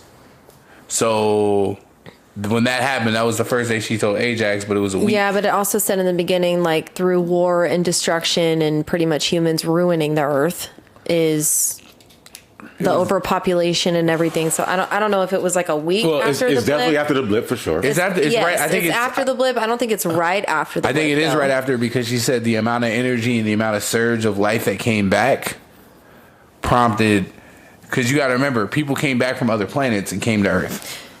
So I think it was just that surge of energy. But right after the blip, they were fighting Thanos. So like, this couldn't have been happening on Earth. They would have. You know what I mean? It could have been, though, because they were the only people aware of it. Aware of what? The energy change, like Ajax. Oh, yeah. So nobody else would understand and know that. No. So they're over here doing this in Iraq while they're fighting Thanos after they. I think they probably are. I think it's probably like it's within a week of that time frame. That close? I think so. That's what I'm saying. I don't think it's that close, because Homeboy's completely not like, it wasn't even really like brought up. But they weren't involved in it because there was no deviance. Yeah, so that shit doesn't matter to them. Yeah, but they're still so present in the world, even when she was a teacher and everything like that. Like, life has moved on. Yeah, but also you see her at the beginning because she saw the dagger she gave the Sumerians. No. I'm not. Hold on. All I'm saying is, when does this story take place? This has got to be this is right after Endgame. I don't think it's right. I don't think it's right after. I don't think it's right after. I don't think it's right after. I gotta disagree with you on that part. I don't think it's right after, because, like I said, even with Cersei living amongst, well, if it takes, so no one's going to say anything about the hand. That's what I'm saying. Like, I don't think it's right. I don't think it's right after. I think we got some time in between here. That's all. That was my only question. Because someone's going to mention that big ass hand or that head in the sky. Someone somewhere. There's a rumor. Yeah, there's not. There's going to be a something. But what I'm saying is, look at what the Avengers. Sorry, my bad. Look at what the Avengers were fighting after they brought everybody back. What do you mean? Like what the everything that happened when the Avengers were fighting when everyone came back. So yeah, that was all. That was all like I feel like a 2-hour period. Yeah, I feel like this was. This would have had to been like from the time that the Hulk. Wait, like I said, they were all living amongst everyone who had already come back. You know what I'm saying? And that's where they're like the emergence of everyone coming back. This is coming from Wikipedia. Oh. With the reversal of the blip, Earth has reached the necessary population for the birth of the celestial Tiamat. It just doesn't give a time frame. I just don't feel like it's right. Yeah, after. I know. It's not right after. There's no way it's right but after. they said when it happened, we have 7 days. That's what Ajax told whatchamacallit, Icarus. And then he didn't say nothing for like 5 days. Because he set her up to kill her. Okay, okay. All right. So that's your belief. I'm going off of this, yeah. Okay. Because she mentioned it to him when it happened, so they could stop. Because when the blip happened, she said that's when she reached out to. That's when she tried to stop the emergence. That's going to be a agree to disagree. That's fair. I just remember even with the trailer, they were like, he brought back so many people with a snap of a finger. Like they brought, so many people gone. I understand what you're saying. Yeah. But you're saying this took place within a week after the blip, that everyone came back within 1 week. I don't think so. I think it's way after. And no one in the whole entire MCU, not WandaVision, not Spider-Man, not Hawkeye, not Captain America, not or not Captain America, the Falcon Winter Soldier. No one's mentioned that big ass hand that's sticking out of the middle of the ocean. I'm not arguing. No, you believe that. That's what you believe. I'm saying that. I'm asking you. That's stop, the time Keith. frame. Keith, stop. I'm asking. Is that what you believe? I believe that it happened within that time frame. Yes. Okay. All right. Okay. You see the movie Don't Look Up? I did watch that. Just saying. It scared the shit out of me. Just saying. I didn't like it. Fair enough. Okay. It's like, just saying. You've seen it, so when I ask him that question, you know I'm. So it's just not there. That's what you're saying. They said it's not there. Oh, I'm asking. I don't have answers. Nope, not for another.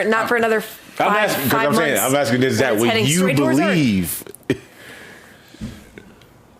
Easy, Bubba. Dude, that is your head. Did you hear that? Yes. Okay.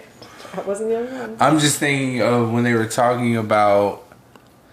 I remember them saying that bringing that many people back. Okay. The amount of energy it brought in, and that's what triggered it. Okay, I got it. I just remember that. It says it in the beginning. See, it's like. Yeah, in the beginning. Yeah, in the very beginning, it says of time.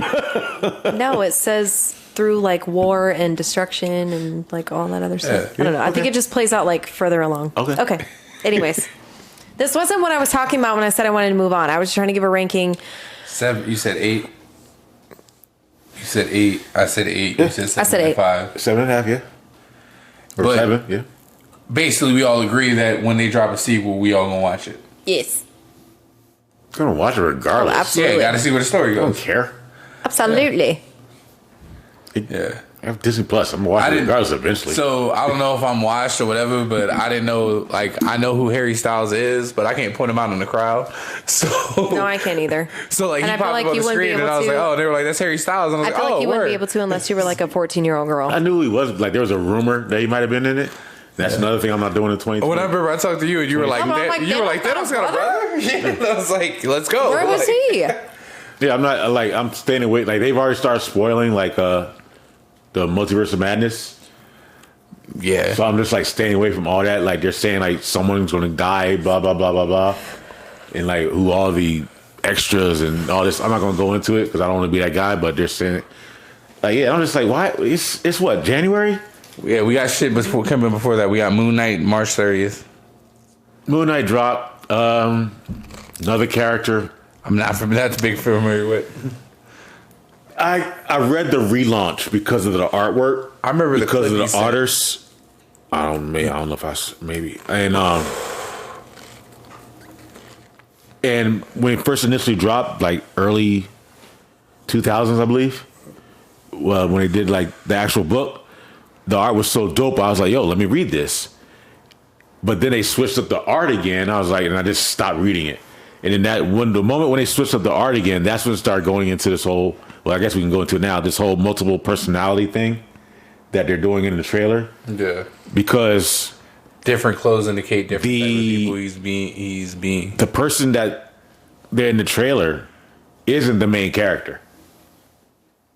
Okay. The personality in the trailer which is not the main character. Mark Spector is the main character. But I can't remember. But Steven is the guy that's being shown in the trailer. If that he's makes one sense. of the personalities. Yeah. Okay. The timid guy that's working in like a museum somewhere. Yeah. That's Steven. Played by Oscar Isaac. The mercenary, the badass is Mark Spector. who's like a Chicago cop, I believe. I think I don't think he's a cop. I think, though. He's something, I don't know. But yeah, and like he's just one of those characters I never got into until that initial art change, because I was like, the art was dope. Maybe I can find it. I remember there was I don't know if you sent me the text or if it was in the group chat, and it was where he was talking to Punisher, and Punisher said something. He goes, "Yeah, how's your dead family?" Like, he was just like, no fucks. I was just kind of like, and this was, I think, when they announced the project, when they had like Marvel Day or whatever, and you were like, let's see where they go. Which Oscar Isaac again played Poe Dameron in the new Star Wars trilogy, and been in a lot of other shit as well. Forget the name of the movie. Like, he was he was married to Jessica Chastain in the movie. And he's one of those ill actors. And the one thing I like when reading about it, I guess one of the nicknames he goes by is the Fist of Khonsu, and Khonsu is like, is like an African god of the moon. Egyptian god of the moon. Yeah, which is fucking dope. When it was dropping, it had art like this. Oh, that's crazy. Like the whole book was drawn like that. If you can see any. Oh, sorry. No, I can see it. So it looked nice. It is not very cartoony. It's, sorry folks if you looking at home. I might edit something somewhere so that you guys can see it in the video. And it just looked better. So I read it for a while, and then they switched up the art, and it got like really bad. And then that's why I stopped watching it. But that's when they went more into the, like I said, the multiple personality thing. So that's when I drifted away from what the character of. I like now. This is almost like the Inhumans, not Inhumans. Well, even the Inhumans, or even the Eternals. Like, I don't know anything about it. Like, I don't know jack. So it's kind of fun having a new story told to you and seeing whether you could like it or not. And that's what I'm saying. And from what I'm seeing, and from what I'm seeing from the trailer, shit looks dope. So I'm not gonna be mad at it. I just mad that I don't have. We're watching this scene where Icarus is. Well, never mind. Can I spoil it? Yeah. Where Icarus betrays Ajax, played by Selma Hayek.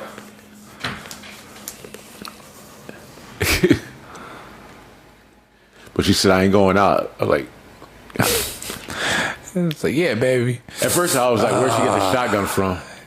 But then I remember they said it because of the hunters that day. Yeah, he kept throwing people down there. Throwing the hunters, yeah. But the evolving deviant was kind of crazy. I like that. Well, there's a whole other story. That's why I said it would have been better, because he's actually he's supposed to be a deviant from the last time they all destroyed the planet together. Yeah. He actually survived it where he's not supposed to survive it. And somehow he ended up on Earth with them. Evolving and... Because the last time, he and Cersei had a relationship. Not Cersei, Athena. Yeah, because there was, even they said there was a deviant, like a deviant Eternal or something that made Thanos. That's what made Thanos. Well, Thanos is... Celestial Eternal or... Deviant. Thanos is basically the result. Thanos and Star Fox are basically the result of when two Eternals do something they're not supposed to do, which is fall in love and have sex. Because procreate. Yeah, they did it, and that's what happens when you go against the programming, and you get this, Star Fox, and you get this deviant offspring in Thanos. Even though they're both related, one came out one way looking, one came out the other way looking like you like your daddy, you like your mom. Like, it's really like at its core. That's the last time I heard the story. That's how it was told to me.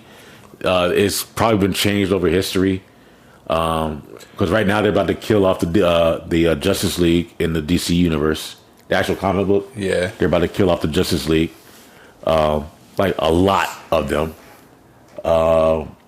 They just killed off Doctor Strange in the comics. She still looked good even when she did, though. Oh, yeah. Listen. In the comics right now, Doctor Strange is dead, I believe, and so is Scarlet Witch. Who? What? Yeah, Scarlet Witch is dead in the comic right now. Well, everybody dies and eventually comes back at some point. They're saying Magneto did it. Yeah, Magneto died in the comics. Yeah. Magneto died in the comics. Came back as some dude named Joseph. I still remember when in the comics, like everybody. That was shit like that that's made me stop reading. I was just like, you know what? Y'all like get my money no more. You know what got me back in was when Magneto. Here we go nerding out, but when he ripped the adamantium out of Wolverine. From Wolverine, it was like he did what? It's like, and then reading it, it was like this shit is. That was the day Magneto said, you know, I'm done playing with your bum ass. I've been fucking with you for all these years. I've been able to do this. You pissing me off. I'm done playing with you. And he was done playing with that man. Like I said, oh. I can only, it's like my word. There's a scene in the X-Men 2 United movie when they free Magneto. Mm-hmm. And it's a glimpse of that where he pulls all the iron from the whatchamacallit, from the security guard. But in the comics, it was way worse because his bones were covered in that shit. And it's like, oh no, he'll survive. And the thing is, he feels pain. It's like, no, I remember that was brutal. That was one of those things that it was like, y'all just gonna make Wolverine eternal, like immortal. Where was it? Is this what it would look like? But yes, even at the end of the scene, at the end of it all, you picked it up. I got. I'm sorry. My bad. I don't mean to leave you hanging. But in the midst of it all, at the end, black switch cups. In the end scene, when we mentioned arrows, but they also showed Dane. What is his name? Dane Whitman. Dane Whitman. Why do I know that? God, I'm such a nerd. What do you say? Complicated. I've been drinking. Complicated family history. Mm-hmm. He's the Black Knight, but you hear, and I'm not gonna try to say his name because I'm gonna fuck it up because I've already been swearing. Master Ali. I'm not gonna do it. My man from Moonlight and Cottonmouth, from Luke Cage, and from other various things, and just a phenomenal actor. Let's see if you can see this one, Annie. This is when he does it. So the blues, all the adamantium. Like all this. Yeah, that shit was like. And he's just pulling it out of his body. Where he's just like, you know what? I'm done playing with you, kid. Yeah, it's like I'm tired of you. I've been letting you live. Yes. No, it took me a while. Led with that. I think it's like it took me a while to figure this shit out. Yeah. But I've been waiting. I gotta move for your ass. Oh God, I just remember how bad the comics were after that, because for some reason the adamantium stopped Wolverine from being feral. Yeah. And then he realized later on down the line, the adamantium for whatever reason stopped him from being feral. But before that, he realized, oh shit, these claws were actually a part of me from the get go. He realized they were actually organic. Yeah, the bones. It was actually bones that was covered in adamantium. Because his memory's been so fucked up. Yeah, he finally pieces together shit. They get broken off at one point. They actually get snapped off like they did in the movie. But then they heal. Yeah. It just got dumb after that. I remember they had him looking like a beast. Yeah. Like walking around with long toenails and no shoes on. Which we talked about. Logan. Yeah, it got bad. Speaking of Vegas, we talked about Logan. The thing that was cool about Logan was that they flipped it and that he was suffering from the poisoning. Dude, you want to talk about somebody that had a reason to start reading comics? I was like, you know what? Y'all not getting my money no more. Yeah, because this is it. You know what? Yeah, it's but I just remember. So when I hear about, sorry to cut you off, but just real quick, when I hear about the guys now complaining about comic characters now being not turned gay, but being played out, be written out as being gay, or their children being gay, or characters that were playboys in all history, like Iceman that's now gay, or who was it, Vixen?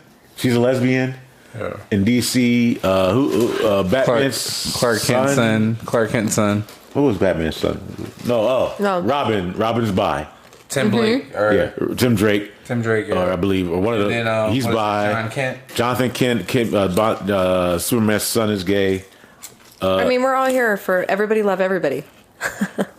But that's what they're going for. Yeah, and I get it, but it's just gay in the comics. But you gotta know where you're being pandered to. Mm-hmm. I've always said about that whole scene in Avengers Endgame. Imagine in Endgame as a guy, and you look down, what the fuck these girls doing? You don't No, get your ass the fuck away. I think she can handle it. I'll say this much. Because when the Mandalorian season 2 finale Hold on. Come on, Annie. I'm defending you. I was really about to defend you, bro. Come on, Annie. Why are you attacking me? I'm not attacking you. I'm asking you your opinion. In that scene, don't you feel like, yeah, thank you for the empowerment, but isn't it like not realistic? Or did you feel like, yo, girl power? I'm asking. I feel like any woman would feel a girl power in that moment. The same way, I mean, you can't compare it to the, on your left moment, but it's like they had their moment. When it was presented where she was what was being faced with that thing, whatever they were fighting, I don't know, whatever that thing was. But when it was like they all came together, it was like, you kind of got to smile at it. Like, maybe you don't have to like really play into it. Just kind of like let it be what it is. Like, May I cut in? It wasn't a moment how it was. Like, what I was saying was compare it to the like on the left moment. I didn't feel what I felt with the on the left moment with what I felt with. Let's give you another female moment to compare it to. Okay. Season 2 in The Mandalorian. When the women took the ship. The 2 Mandalorians, Cara Dune and Fennec. When the girls walked through and smoked everybody and made it to the bridge. I mean, great moment. Because that was a scene that you mentioned and you were like, this shit wasn't forced. They diverged the plan. He went this way. They went that way. But then they executed and they highlighted it. We said it the whole time. It was like great moment. I felt like we were getting some spinoffs. Even in The Matrix 3, if you ever saw that, when the 2 ladies are taking out the ship and they're having the trouble with the rocket. Mm-hmm. And they know they're gonna die. They're just like fuck it, and they're just like they're still trying to shoot. Holding her over the ledge. Hold her over the edge. I feel like there's been plenty of those women empowerment moments where even when a woman character has like saved the day. The first Wonder Woman movie, that whole movie, yeah, it's not a man. It's like bitch. No man. It was like bitch. It's like none of these men. Like when she went through no man's land and blocked the bullet, it was like, yo, you better than us. Yo, she better than us. Like it was one of those things. So it's like I'm not against it. Like, I know you're not against it. You never said you're not against it, but even in that specific moment in Endgame, he's not a fan of the Endgame moment. If I'm in the battlefield and I see all these women converge onto a woman that just came from outer space at Mach 10 and flew through a ship with no issues. So y'all know her? I'm just like, I want my girls as backup. What's up? Backup for what? She got it. She good. She don't need me. I'm in the way. You know how when you're doing something at work and someone tried to help you and you just stop. I got it. No, I get that part. That's fine. Because let me say it like this. Because it took me a couple weeks to understand what he was talking about. I know what he's talking about. I'm just saying you have to like. I know. You need it. There was a little girl out there that needed to see it. You have to look at the characters, though. Look at the characters that were in the scene. Look at the characters that were coming together. Look at the characters that are coming together. The most powerful, what Marvel has played out to be the most powerful women in the entire universe. Yes. And you're going to put them all right there. There could have been a better way. It could have. That's a different argument. No, I don't think it could have been a better way. That's a vastly could have been a better way. So what part of the movie? What other part of the movie would you have put that scene at then? I wouldn't have. There could have been a one-shot scene where it's just all women. That was a one-shot scene. No. Each other, or you know what I mean, 2 of them teaming up, or if you cut through where they're like doing work. Okay. Keep in mind what I'm saying. I can't believe I'm doing this going all the way back now. You said you wanted to keep it light. Yeah, all right. This is gonna be light. This is light, folks. Sorry. Since we're here now. All right. So, like I said, she has come onto the scene now, where she has flown through a ship that was bombing on everybody. Right? Right through. Like just like the Scarlet Witch and everybody just like. No, Thanos was just like, yo, smoke everybody because this chick is fire. Yeah, fire because this woman is whooping my ass. Yeah. I'm like, yes, she is because you killed her dude. You're not the version that knew she existed. Yeah, so it's like, oh, you about to know who I am. So I'm all about that. I'm all about that. You have one powerful woman in there, right? Then you have another one I'm through. That comes through out of nowhere after he's done rained fire. That takes out the ship that's raining fire. Yeah. Like. Yeah. That snapping her fingers like, yo, right. Yo, stop. No. Yeah. Sit down. So now, my goal now is to take said gauntlet from point A to point B with no ship in my way. With bodies, a handful of nothings, some play toys. I just flew Mach 10. It took out. Get out my way so I can handle this, please. So, this is. There could. When I say there could have been a better way, there could have been. I don't think so. I think that there could have been a one shot where she's just flying and all the ladies are coming in. Plucking everybody off. Yeah, I know, but you have to think of hold on. So think of the scene that led to it. It was Tom Holland with Spider-Man going full force against, Thanos' army coming at him. And then he sees this woman with her Karen haircut and everything. We're just flying through here. And he's like, good luck. Because he just went through all of that.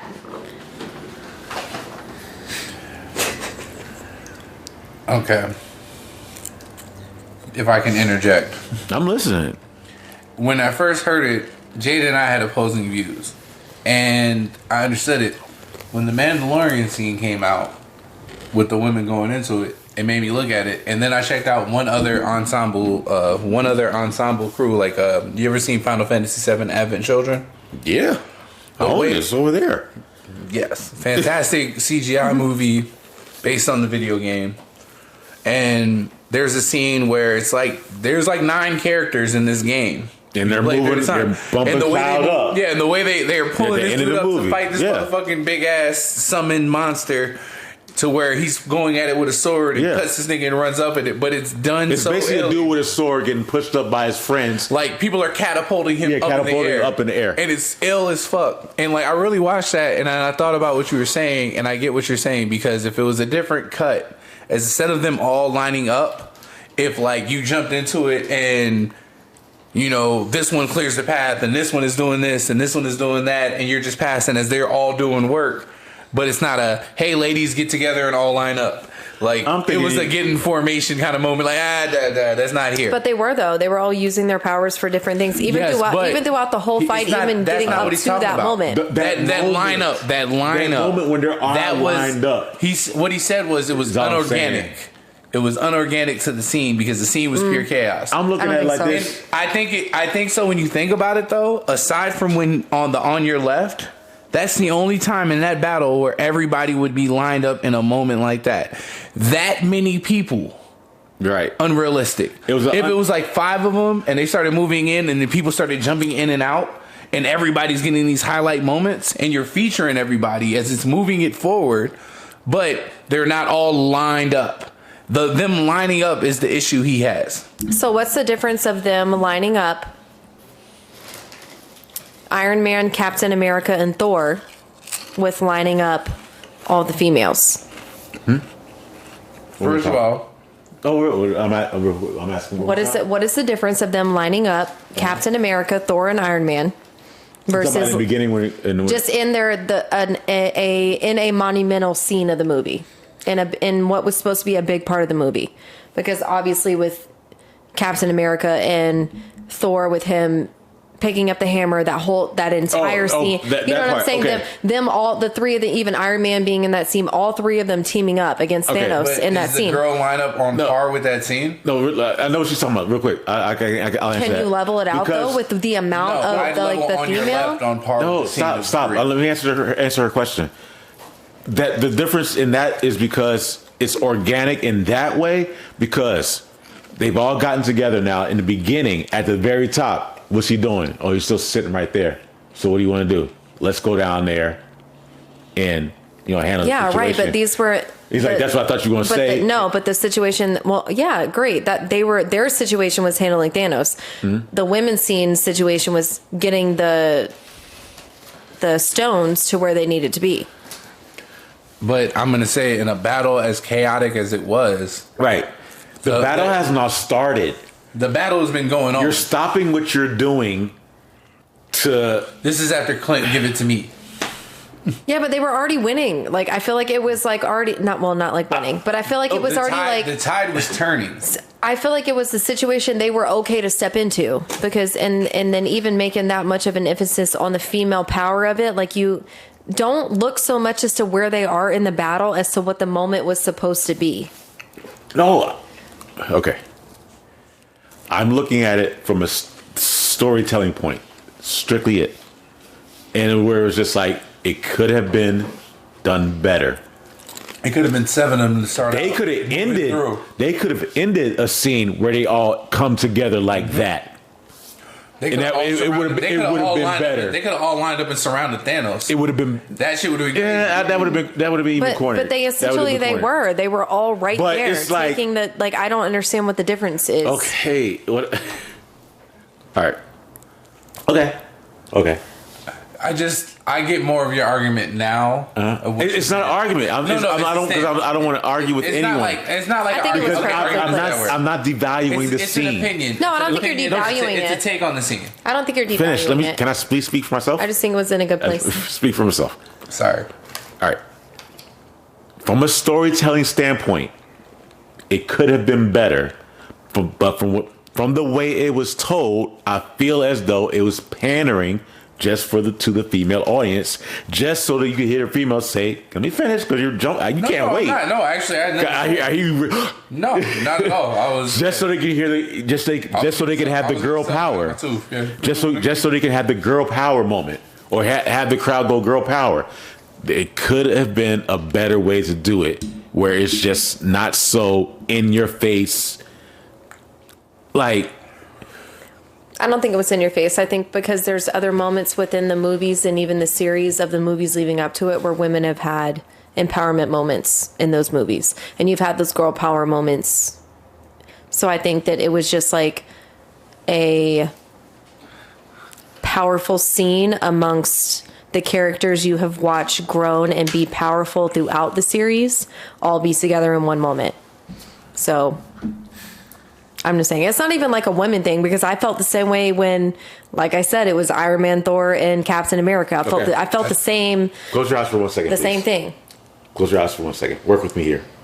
All right, I'm gonna tell you this story. Work with me, please, because I'm a pretty good storyteller. We both agreed on that. No, we've all agreed on that. Because you said something where it was just like I told something. We talked about something. He's like, you wanted to hear more. I forgot. It was some Marvel something about what if or something like that. Anyway, not me bragging. So work with me here. Go back to Endgame. Captain Marvel now has the gauntlet. Peter Parker's on the ground. What are you going to do? There's a lot for you to go through. Okay? Captain Marvel now takes off. Not on some like, I think I got this. Being confident. Maybe even cocky. Hold up the gauntlet, floating in the air. Yo, I got this. She starts going towards the wherever the van is, because she's got to get from point A to point B, right? She starts heading towards the van, because I'm saying she's still powerful. She's glowing, so on and so forth.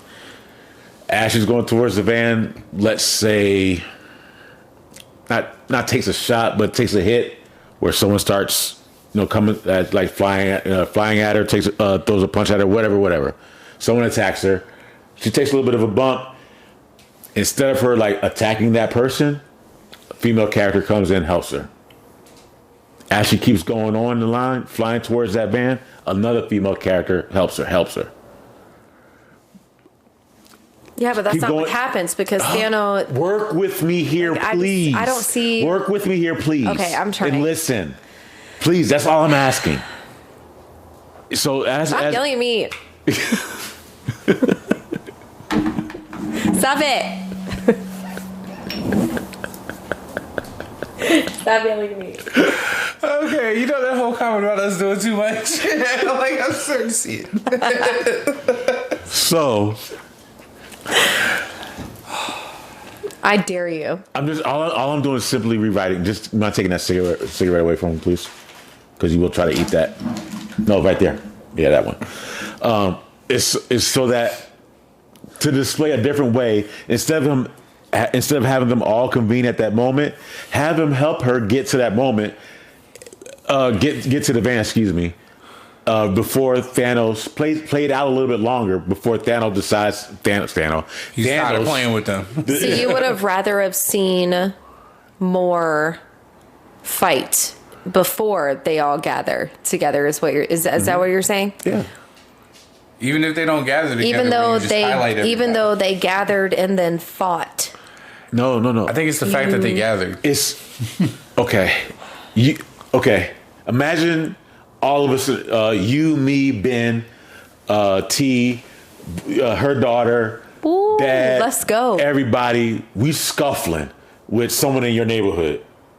All right, and all of a sudden, yes, all the guys take off. Okay. For no reason.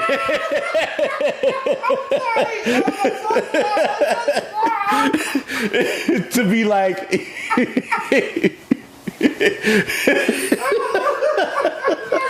I mean,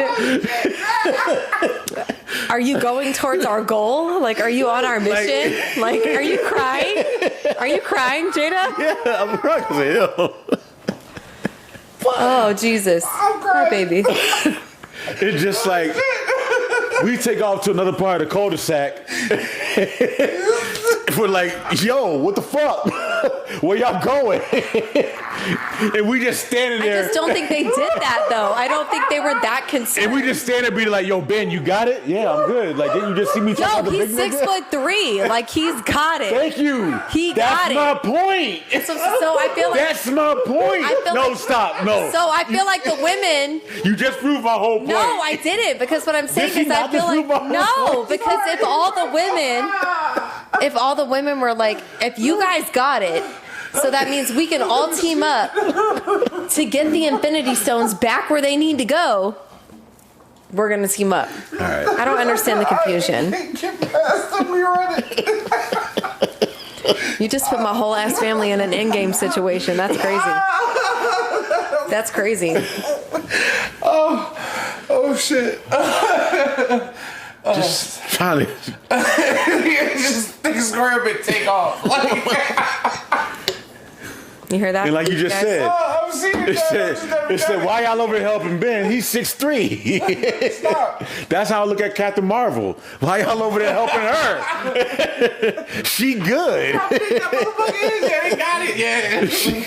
Y'all come get your bum ass back over here. Just let them have the moment. I can say that Jada seen me at Dre's, and there's never been a moment where like he needs backup. No, there was just sizable, nigga, he got listen. It. I just feel like I feel like there was just so many great moments.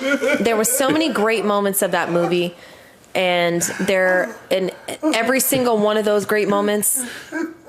Dude, I love the movie. Exactly where they were supposed to go. I love the movie. You're not going to tell me any different. The movie, man. Hey, I can't get over that. Yeah, what's up? And just take off. Like, wow, I've seen other people do it. It's just never been me. Oh, that should be funny. Like I'm saying, it's like all of us meet.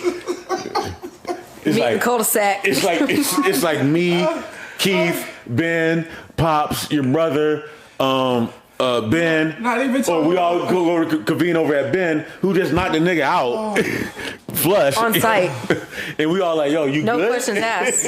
Oh, that Vince Simmons no pops in my head. I ain't there. Meanwhile, y'all got the whole squad coming up from the rear, talking about flank them. Y'all don't let me pass. What? So like, Shit. I got some questions. That's my only point. That's my only point. That's it. Nigga, we ran. That was my only point. I wasn't trying to be a dickhead. I can see that whole shit happening. That's crazy. I can't. That's why it's so funny. That's why I had to explain it to in a way so that you can relate a little bit. No, I related. I related. Because like I don't think she's getting my point. Oh my god. But Oh, that was fucking amazing. Yeah. Oh shit. Oh. Sorry, y'all. He explained the scenario, and I'm over here legit closing my eyes. I'm trying to imagine it, and I just imagine squaring up and then take it off, and I just started fucking laughing.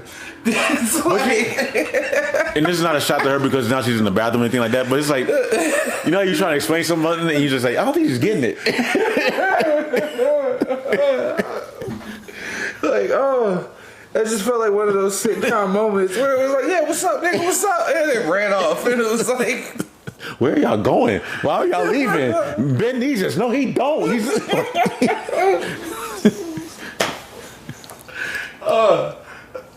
like the only I compare it to, there was a scene in Psych where like main character Sean and Gus, they saw what they thought was a mummy, and the way old boy took off, like he took off like, nigga, fuck the car, fuck you, like I'm gone.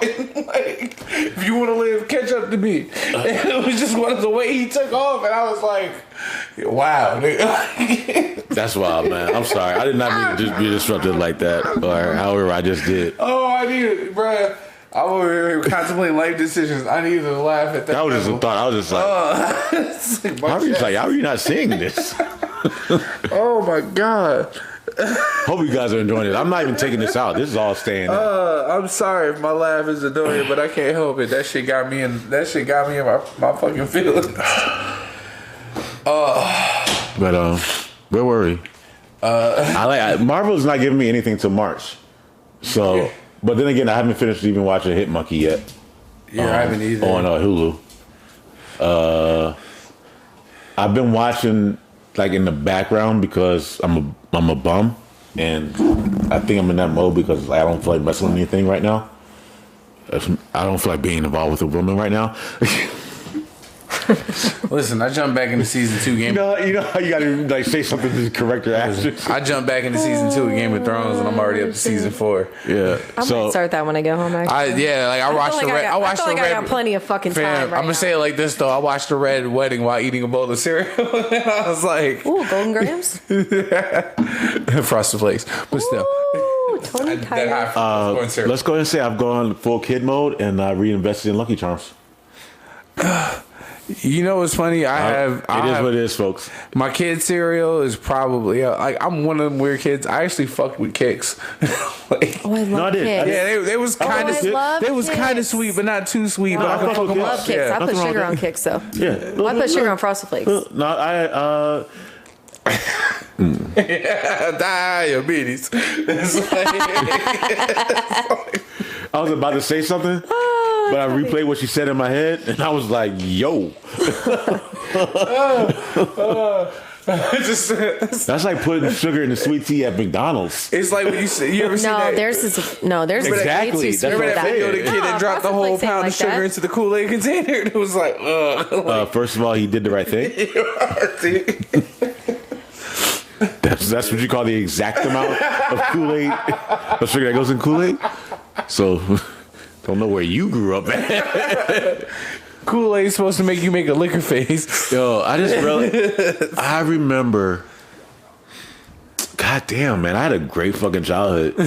Like we didn't have a Kool-Aid, but we had like the grape powder. Oh yeah, we would put the powder with the sugar in the bag.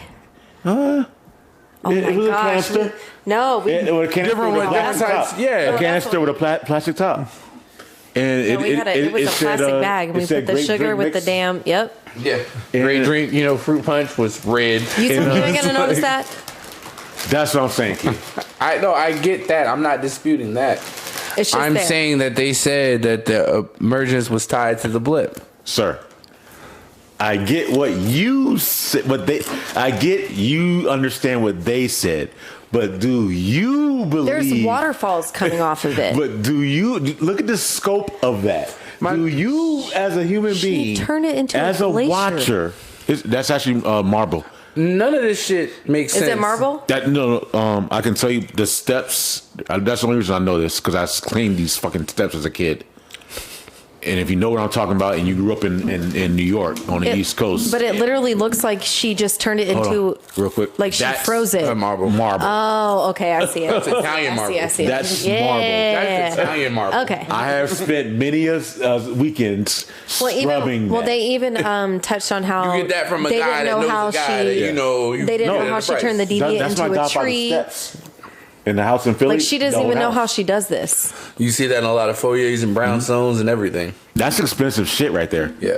Like, my God, real quick, I'm sorry. This is how dope I like old shit now. I want a bathtub with feet. Oh, like the clawfoot? You want a standing tub. I want a You want a standing tub. I want one of those cast iron a standing thing. Yeah, I know what you're talking clawfoot about. tub. Yep. Fam, that just sit. Shout out to HGTV for me knowing that shit. That's just No, those are dope. That's just sitting in the middle of the goddamn bathroom for no fucking reason. No, I like it. It reminds me of Nightmare Before Christmas when Oogie Boogie's kids were riding through and it was like... With the raining and have some raining...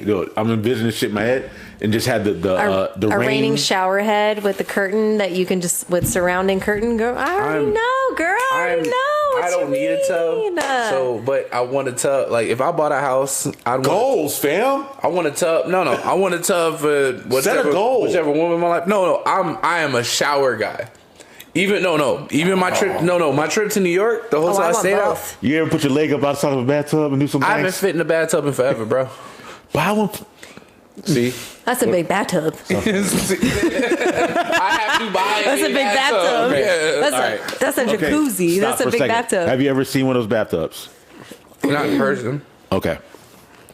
And he's saying that I fit in is a hot tub. It's outside. I have. Yeah. A lion's foot bathtub. Like my pops had. That's very romantic of you, Uncle Black. What?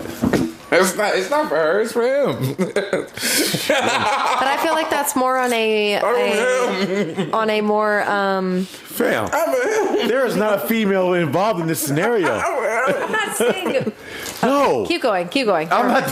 No. Keep going. Never mind. If she ever makes it that far, yeah, I'm sure she could use the tub. But no, this is for him. This is my bathroom. No, I'm not saying romantic necessarily towards another person. Just another person's not involved in this fantasy whatsoever. And I never said there was. That's why I said the thing about the shower. It's intimate. It's romantic. It's passionate. It's that sort of architecture that goes. That's what I'm talking about. I'm talking about more of a vibe. Rather than a person, rather than a person physically involved. Yeah. I'm talking about for me. Like that's my vibe. Right. That's great. I can make a whole romantic vibe right by my fucking self. Like playing on repeat with my foot hanging out. By my whole self on the tub. Don't worry about it. I'm not talking about with somebody else. Like I said, I can't say nothing. They don't ever. They like. I'm too deep for this shit. Listen, because they go straight to it wanting to be in. I'm not talking about him being involved. No, I do understand what you're saying. For the reason lights went out, I do understand what you're saying, but to be honest, I don't even like that. Envisioning like that love right there. No, I'm good. I don't even envision that for my like. I have goals for me. Like what would Jada and Drogo like? What would he want? What the baby want? And that's it. Food. It's like I'm good. Like that's why I said the shower. I'm a shower guy. The hotel I stayed at in New York, Aloft, the downtown joint, had a shower that once it got going for a few minutes, felt like a steam shower. Shower heads over my head. Oh, we happy. like how you said, it's the simple shit. What the hell happened over here? Shower heads above my head. Oh, I'm happy. Enough space for me to move around to where, if I got my elbows and my arms out, I'm not like banging into shit. I'm good. You saw my ring light? Yeah. A tub. I have to look into a tub that is for guys my size. But that's one of those things where it's like I'm in a position. I'm building a home. That's what I'm trying to say. Those tubs are big enough. Those are big guy tubs. Mm-hmm. Like because that's the water level can go so high. Mm-hmm. Sitting in one is like you're already like armpit level. Because either that or I was gonna have to get the hot tub and be like Tony Montana. They're deep. They're deeper than they call them, what do they call the tubs that we have here now? in Vegas, even in the apartments, The Roman style ones, they're deeper than that. They're way deeper than that, actually. Yeah. So like your size, my size, when we hop in, big boy tub. fam, you can put your feet up. If I can stretch my feet out and I'm good with it, like, I haven't had that. It's not. I don't want to say it's more of a up thing. I know what you're referring to. You can get them that way, but then that's when it does become more expensive. But me sitting straight up, feet out, I'm good.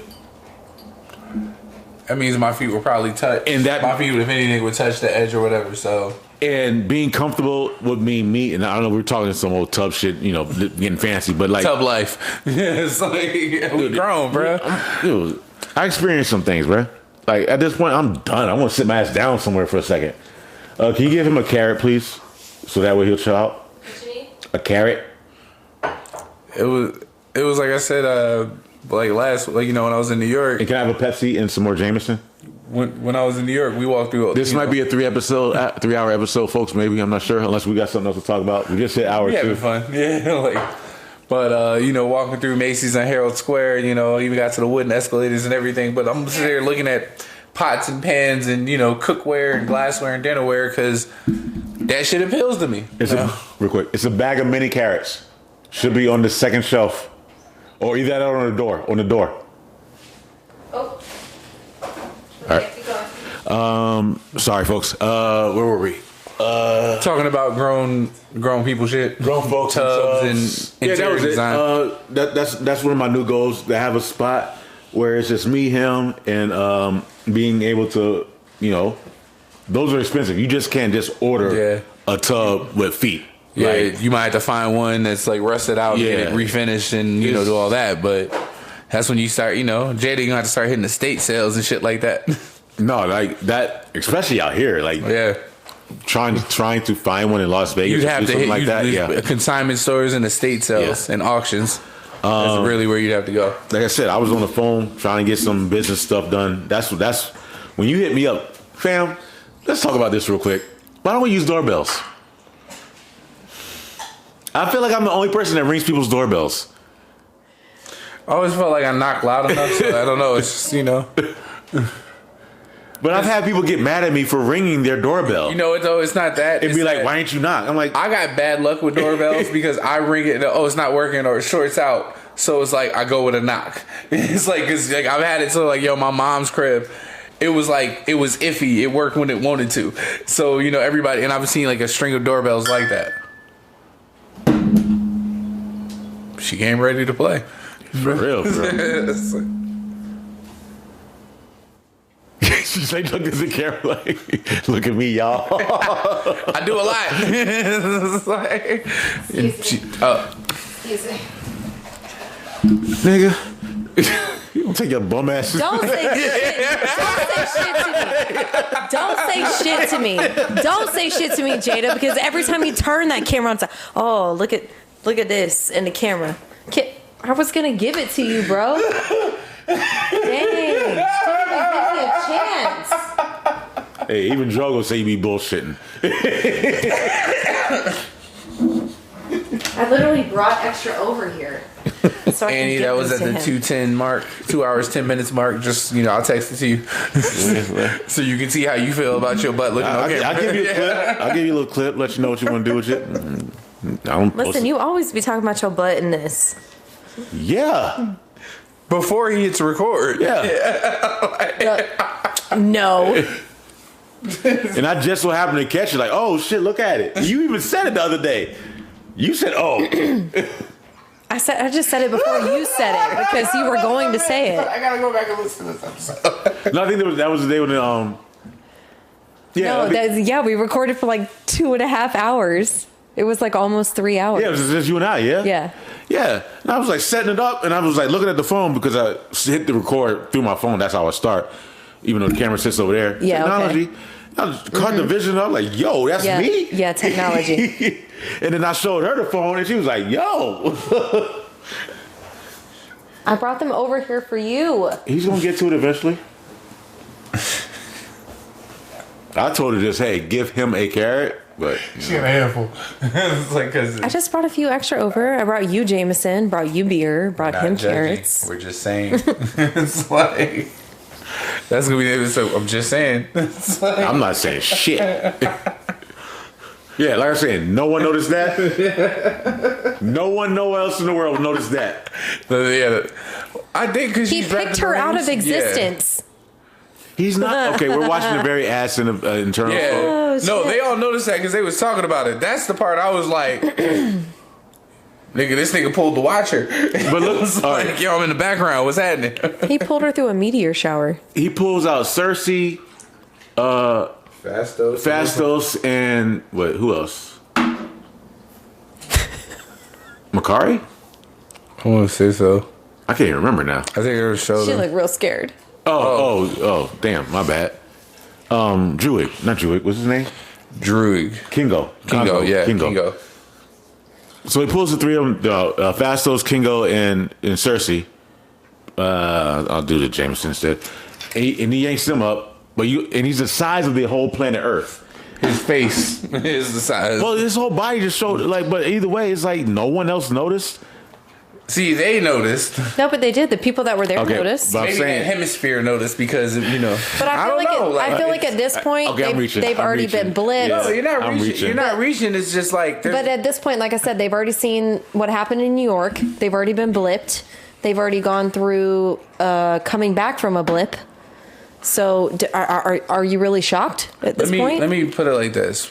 No, I'm just saying no one's mentioned it. This is what I. They don't even talk about it. In the other series, nobody has mentioned I feel like this is the furthest point after the blip.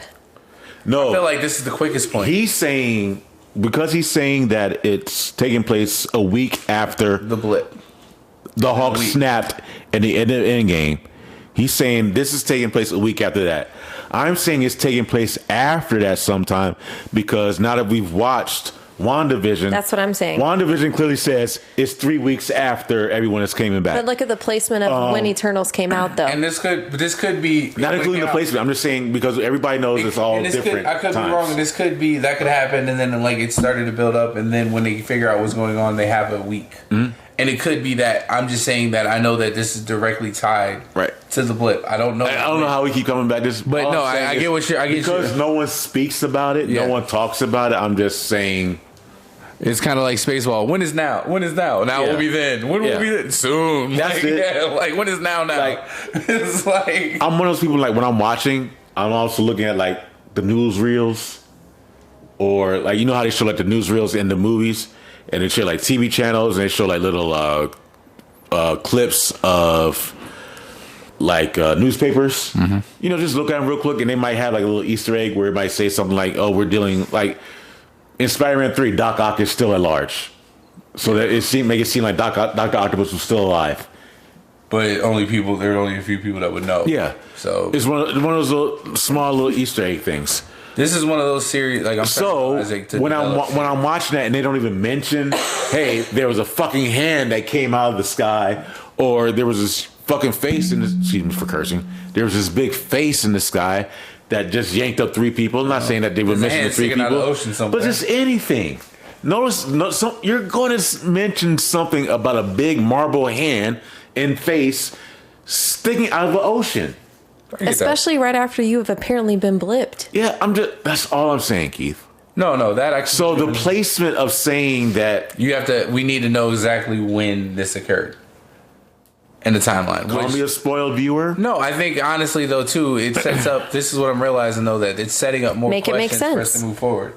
Well, she said, make it make sense. Mm-hmm. That's all. And I get it because they still what you were saying, they tell stories out of order all the time. Black Widow takes place right after Civil War. It takes time ago. Yeah, it takes place right after Civil War. A few weeks. Yeah. And look at what Civil War came out. Mm-hmm. Was that 2016? Yeah. April. So 2016. And we're watching it in 2021? 2022. In real time. You in 2022, but it came out in 2021 last year. You're right. Yeah, so. Okay. Disney Access. Yeah, or however you look at it. So it's just come on.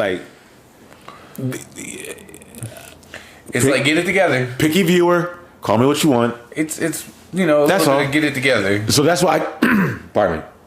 That's why I have a hard time believing that this story takes place when you say that it does. Not that I'm saying that it doesn't. And I'm so open to being wrong. Yeah. It's just I'm kind of following off of how they were saying that it was like tied. And I'm like, so was it instant? Was it like from this moment? Like, because like you said, they haven't gone into. All right, this could be my last topic, and I'm sorry, it might be a big one. Unless you guys got something, I got one little question. It was actually something. It was the only thing I have. Literally the only thing I have. And it goes on to saying, do you ever catch yourself thinking about what other people might think about you or their perception of you? We always say we don't care about what other people think about us. All the time. All the time. We say it all the time. Someone's going around saying you're a pedophile, you're going to be like, yo, no, I'm not. Or someone has an impression of you that you're a pedophile, you're going to be like, yo, you're going to do something about it. So we can't say that we don't care about what people think about us, is what I'm saying. If something's going around negative, you step up to you see what I'm saying? I feel like there's levels to it. If you had an impression of me that I was a pedophile, I'd be like, yo, pedophile. Like, let's even say like if a girl was like, I'm not trying to make it. Let's say if like a girl was like, yeah, he took money out my purse. Jada, yeah, you wildin'. Like, you know what I mean? It's I don't want to just say pedophile, but say something. I'm sorry, I went that extreme, but let's say like a girl said you went in her purse and took money out of her purse. I'm a thief. I'm a thief. Yo, you wildin'. I mean, you can apply it to a lot of different things. I'm a dancer, so apparently I'm a stripper. Or I'm a whore, or some whatever comes along with the profession that I've chose to feed my children with. The reason that isn't relevant. The reason I thought about that is because within conversations of people I've had,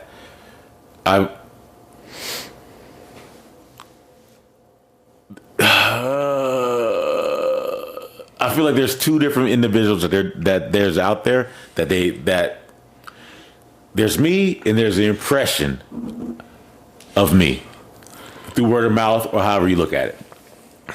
Okay. As I call it, the idea and the reality. That too. Most of all, recently, how can I explain this without saying too much? Okay.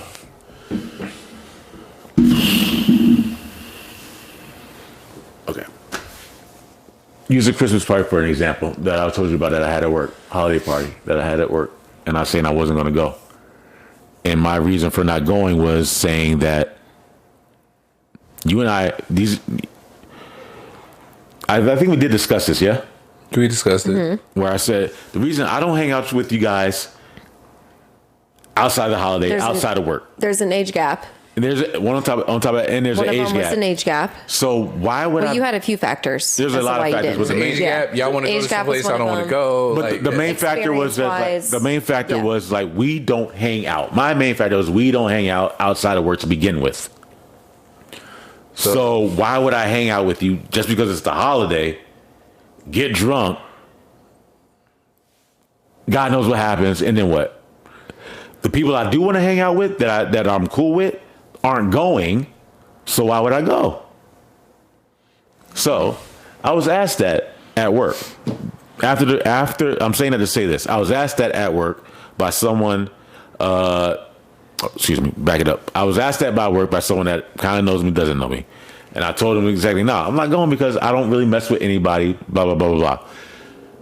Same way I explained it just now. I said it at work. Person who had just got hired heard me say that. This is her first day. She's now hearing someone that she doesn't know say this about other coworkers in front of them. Mm-hmm. She was taken back like, yo, this dude is wild. Like, and she going on later on, because I've actually had this conversation, she said she was afraid of me to even talk to me, to even approach me, to have someone say that. Because you're blunt. Because I was so blunt. I was like, look, she said, I've never heard anyone say, I don't fuck with y'all like this. And because that's how she took it. She was just like, you basically said in a very nice way, yo, I don't fuck with y'all clowns. And like, you're not gonna be there. It's like when you have that moment where you kind of check somebody. Yeah. They're just and like, she's just I don't know how to talk to you. I don't know how to now talk to him. And she's just like, if I say the wrong thing, I can get fucking checked. I called her out. I was like, yo, we good? Dude, good. Because what happened was, I was like, yo, we good? Like, I joke around. Like you always seem kind of like, did I do something to offend you? Have I done something to you? Like, you're walking on eggshells. I come around, she stops laughing. Which is like the worst feeling in the world. Hey, need anything? What? What are you doing? No, what? Why are you doing that? Did I do something to you? And I had to ask. She's like, and she Scared told the me. shit out of her. She told me the story, and I'm just like, she told me the story, and now we end up here. Do you ever stop to think about how other people see you? Because I don't want to be seen like that. 1000%. Yeah. Whereas it's like I'm 100% honest. So when someone asks me something, I'm going to say what I have to say. I'm at that point now. I don't like wasting my time. I don't like. I think we're all at that point. And I'm just like, if you're not where I'm at right now, I don't have time. It's you observe. I don't have time. You observe. I don't have time, and you determine whether or not you're going to be around. Right, and you really have to do that now. Like that's where I'm at in my life. And you two have known more recently in my life with me having to cut things that have happened because of even situations like that where people make assumptions about people that aren't true, and you got to cut that shit out, right. Like real quick. Like we don't have time for any of that. I'm 34 years old. So there's no. You're saying that at your age, and look at me now, right? But I'm now I'm to the point to where may I have. As a young Philly told me, I would turn 35 this year. So I was like, I like that. I'm old enough to know the difference now. I'm old enough to know the difference now. That's the thing. Mm-hmm. Before, I wasn't old enough to know the difference. I wasn't old enough or able to process the boundaries of, they may think something about me, but where am I at where it's okay where they think that about me? If that makes sense. I'm at a point where my inside voice, which has always been like, is now an outside voice. Yeah, it's like who you talking to? Now an outside voice. And that's where I'm kind of like, we're not going to take this shit anymore. Like, I'm also quick to apologize. I care about what you think, but I'm going to correct you. At the same time, but it's like I don't want to be unapproachable, confrontational, or anything. I'm confrontational. It's absolutely not. I don't know where the world is at. I'm at the point where I speak up for myself. Mm-hmm. Like, I'm sorry, who are you talking to? It's that, and I've been dealing with this issue now with Blue Cross Blue Shield about some money, where they've been owing me some money since. Oh, you find the insurance company? Yeah, so I've been dealing with the issue with them since 2018, I believe, over a check, a simple reprinting of a check. You know, so I've been dealing with but a check that's obviously worth it to be fighting with them for this long. It's a decent amount. It's enough. There's a comma. It's enough for you to make the call. There's a comma. No, you said there's a comma. That's it. There's a comma. That's enough. It is for you though. What's that? That's why. Lighting the candle. Yeah. Fuck us, So I'm just like, hey, I've done my part. That's how I like to say my part. I say that all the time. Like, I've done my part. Like, you asked me to do some archaic technology as far as using a fax machine to send you some information. A literal fax. When was the last time you sent anybody a fax? I can't say that because I'm still on welfare, so I have to fax. I got to fax a whole bunch of shit. I'm sorry, but I didn't mean to say it like that. Fax is very prevalent. Can we say it's outdated? At the UPS store. Technology? It's still very quick. It's still very efficient. It's still very quick. It still gets me from A to B. A little bit, especially when the emails aren't answered as quick as they need to be. At least I know if it's delivered there. There's no going back. Sit down somewhere, please, sir. I'm gonna say this much. It's at the point where it's kind of a bizarre request. Mm-hmm. It's like, I'm gonna email you something. I need you to print it out and then fax it and be like, are you in another country right now? Like, if you, like, you know what I mean? Like, if it's like, you in the Caribbean, okay, I got you. I'm used to, spoiled me, first world problems. I'm used to digital signatures. Absolutely. Stuff like that. But like, so the idea of faxing something. I got to ask some questions, because if you tell me, I'm in Barbados, enough said. Cool. I'll fax you this to this number, and that's because that makes sense because you're out of the country. They're in Texas. If you're in Texas, you digital. No, hold up. Y'all got Wi-Fi. No, stop. They're in Chicago. You super digital. Chicago. They're in Chicago. You digital. You up there. So that's what I've been dealing with, and I'm talking to this lady, and she's being helpful, and I'm trying not to be rude with her, but she's about to send me down the road that I've already been down before, so I have to tell her, don't do that. I just want to do that with PayPal. And I love this movie. And so I'm not saying play at any point at this point.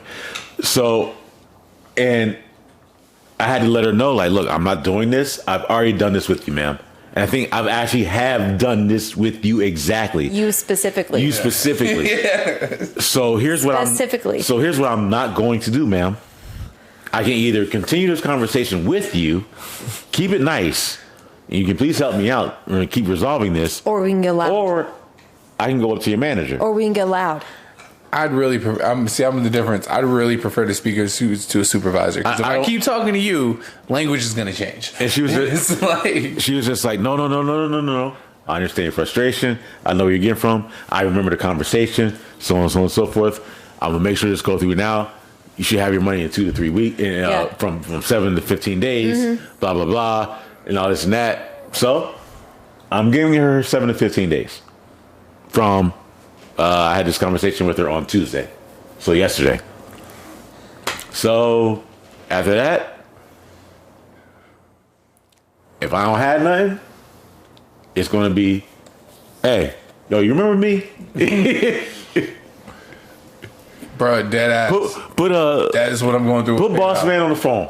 Put the dude in the back that you got answer to. Let me start. I try to be very nice. When I tell you, no comma, but it's enough that it's necessary. Yeah. And y'all got me on hold and they were like, oh, well, you do this. I tried to do what y'all suggested, and your system won't allow it. Don't have me play by your rules, and then you move the goalposts. That's all I'm saying. Yeah, I was like, listen, when I called, I called, not to cut you off, but I called and got sent to a supervisor. And she goes, oh, there's some notes in your accounts. Can let me put you on hold while I look at this, because it's stuff that needed to happen.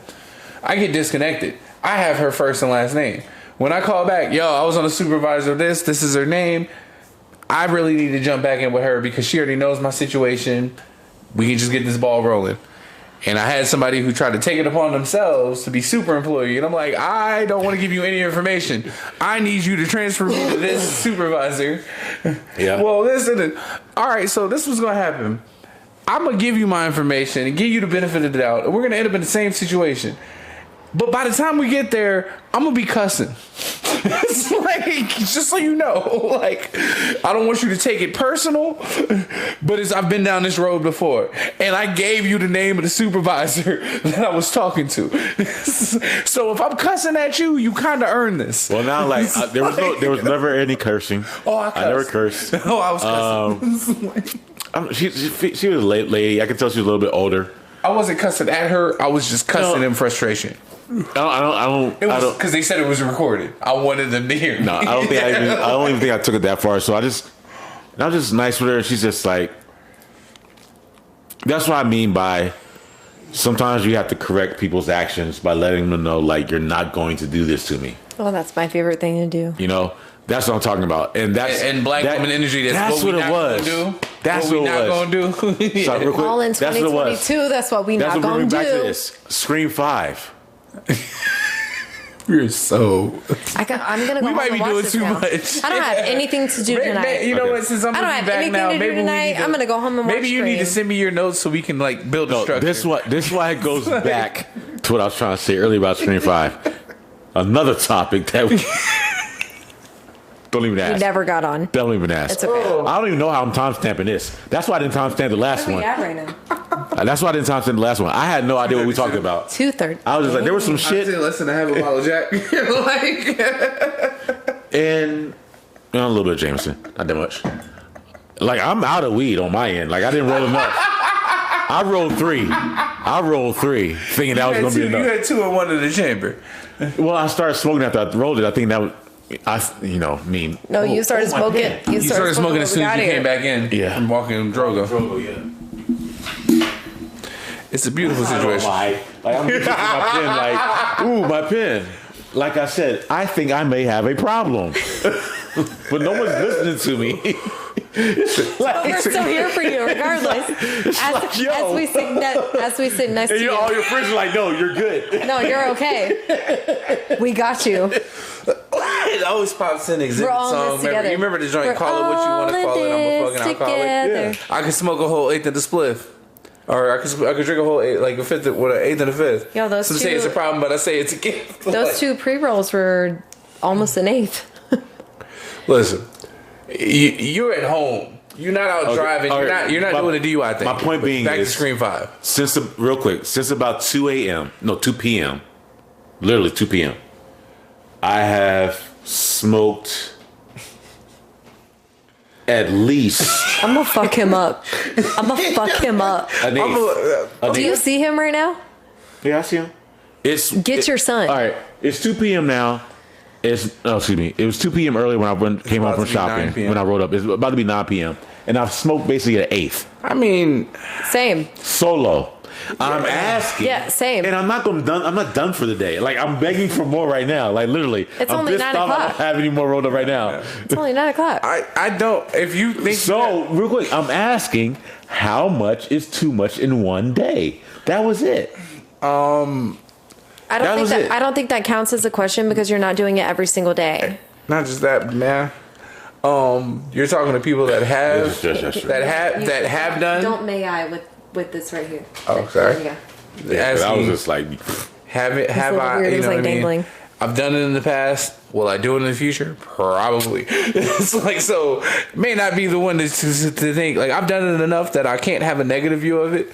Because then I'm judging me, and I don't do that. So it's like, all right, no one's still answering my question. All I'm asking, how much is too much in one day? Depends on the day. It's like, I mean, you want me to like put Screen 5. You want me to put like a specific amount on like it? if you smoking a half ounce in the day, I'm gonna be like, bro, you all right? That's like, okay. Thank you. Half ounce. So put a half. Half which you're not even near. So all right, I guess because you said 8, and I'm like, I've done that by accident. I've done that on purpose. It's little baby. The fact that I did that in a 7-hour period, less than that, because I really like. That's an overnight session. Yeah, that's all I'm asking. That's all I'm asking. But like, who's judging you? I don't. Who cares? I hate my friends, folks. I know. I'm just trying to think. No, like, is it too much? Because I've smoked the 8 during whole activity. So, like, I'm like, Favorite white girl, right here. If you were like, I smoked a whole half ounce today. Like these are friends that are like, yo, I think I need help. No, you good? You're not wilding like to us. Like, like, no, fuck off, Jada. Clutches pearls. No, rude. That was we are the one hand on the wheel friends. Did you hear him? I'm worried. No, I heard him, and like I don't take offense to it because you got to remember when shit's fucked up with me or with him, we say some of the most terrible shit possible to make us laugh and get back on track. So what I'm saying is, in this thing, I'm giving you. I'm always going to friends in the process. But I'm always going to give you one hand on the wheel advice because I've seen you at one hand on the wheel and you was all right. Okay, I never worried about you. Real quick, let me say this. I'm just gonna let it be that, and we'll talk about Screen 5 and move on, and then we can get out of here. All I'm saying is, as a friend, as a guy, I'm like, yo, I think I might have a problem. And all I'm hearing is, nah, fam, you good. Keep smoking it up. I'll let you know when it's a problem. That's it. And so I'm just asking. But what problems are you really causing? Like, if you have a problem, what is? All right, so yesterday, last night, I watched Screen 5, Ropes. And it got me thinking. No spoilers on this one. I'm moving on. Seriously, is there a problem? I'm moving on.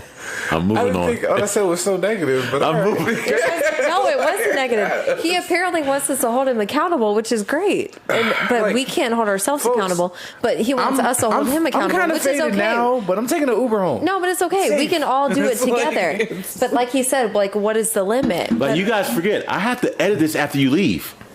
So what I'm saying is, what are you editing? What did I say? What are you editing? One hand on the wheel. It's like you got to do it. It doesn't happen overnight where it's just like boom. Now there's an episode posted somewhere. No, I it takes a minute. I'm trying to go back to the question that you were asking. I always assumed you did this at some level, Faded. Yeah, and it's hard. I never said it wasn't hard. I'm saying like I just assumed that you did that because. That's not even what I'm talking about. No, I'm just saying. We're talking about the influence of, oh, maybe you're doing too much, fam, but we're encouraging you. That's not. Not encouraging you, yeah. No, I want to know what you're doing. You're not on the slide. That is so wrong that you feel like we're like encouraging you. My bad. I thought maybe smoking an eighth in under 7-hour period is too much. I'm incorrect. But it's not like it. But it's not. No, that's what I'm asking you because you're making it seem like it's bad. It's a detrimental thing, but it's not. We don't do this all the time. Because we're over here once a week. So if we saw negative, repetitive behavior, I'm taking care of kids and shit. Like, you know what I'm saying? You're not doing. You're not sliding in a negative place. You're good to go. Answer's no. Answer's no. Scream 5. You know, the day I come over here, you got socks on the floor. We're like, bro, you all right? Like, you know what I mean? That's when I have a conversation with you. Like, yeah, like when there's old milk in the fridge. I just think you're way too rest in peace of Bob Saget. Hey, you ever suck dick for weed? Like, look, I'm out here sucking dick, so I guess I don't have a problem. All right, that's how I'm taking it from now on, man. I ain't out here sucking dick, so I guess I don't have a problem with weed. Exactly. That's all I was saying. That's it. The same way I'm going to explain the whole Endgame thing, that's how I'm explaining my weed problem Jada, now. I just think I ain't sucking no dick. I ain't got no problem. Jada, I just really think you... R.I.P. Bob Saget. So I watched Scream 5 yesterday. Jada! I'm so sorry. I just think you're being really hard on yourself. Like, I guess normal people would say you smoke a lot.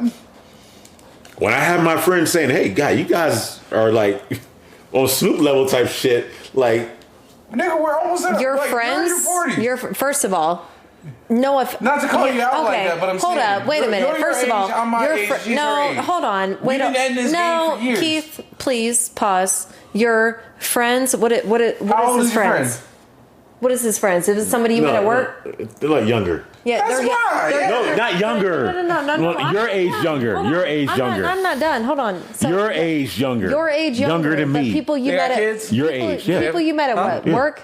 That's why, because they can't smoke like normal. Hold on. People you met at what? No kids. I'm just saying. People you met at what? Work.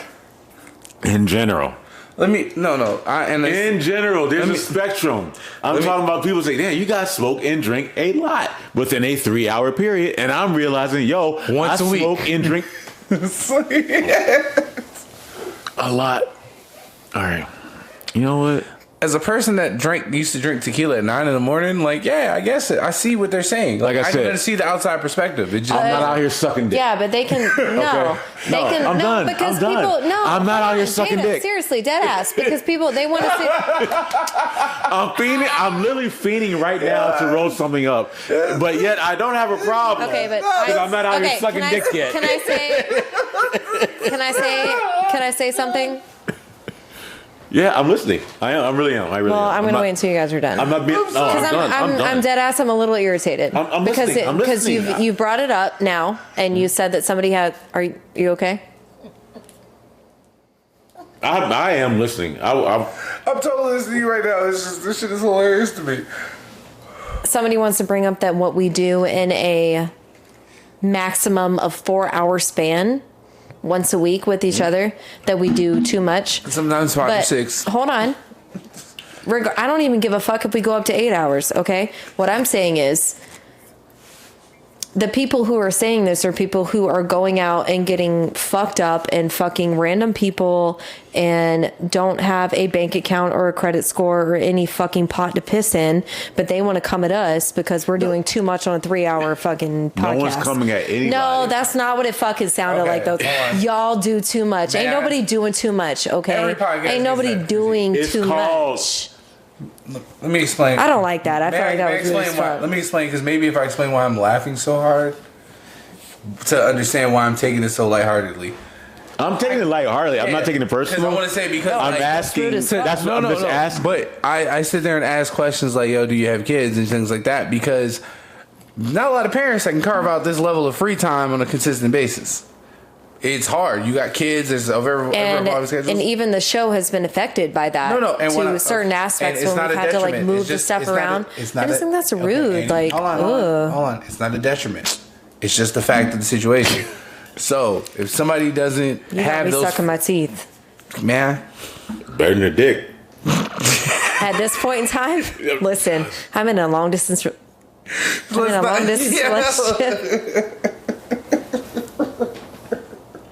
Even when I said it, I was like, "Why'd you say that? Why'd you say it?" And I'm holding my head down. I'm struggling right now. It's like I said it, and I was just like, "Shut the fuck up." No, I'm let the woman speak. I'm struggling right now. But this is the whole point of everything.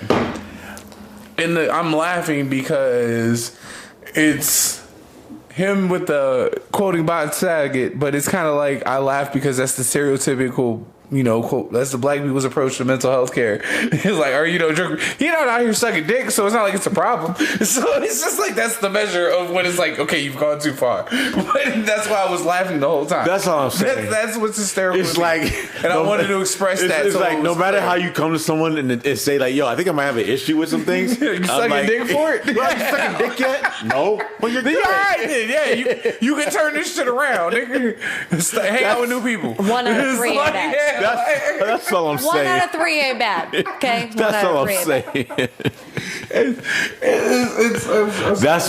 That's where I found the humor in that. So get your own life together before you comment on my podcast. Smoke this much is all I'm saying. No, get your own life together before you comment on my podcast. And like when you're looking at it and you see how much money you spend in a year smoking weed, and you say there's a comma on that. Okay, so put the comma on that, and then put the comma versus what we deal with in every single day life. No, you know what? No, I ain't gonna do this. This is oh no. I'm gonna speak for me personally, and I've been that smoker that people have been like, damn, like I smoke, mind your business, like, and I keep it at that. So like, because whose business is it? No, but it's just I don't mind telling somebody mind your business, because I can tell you politely, and then I can tell you mind your business. Okay.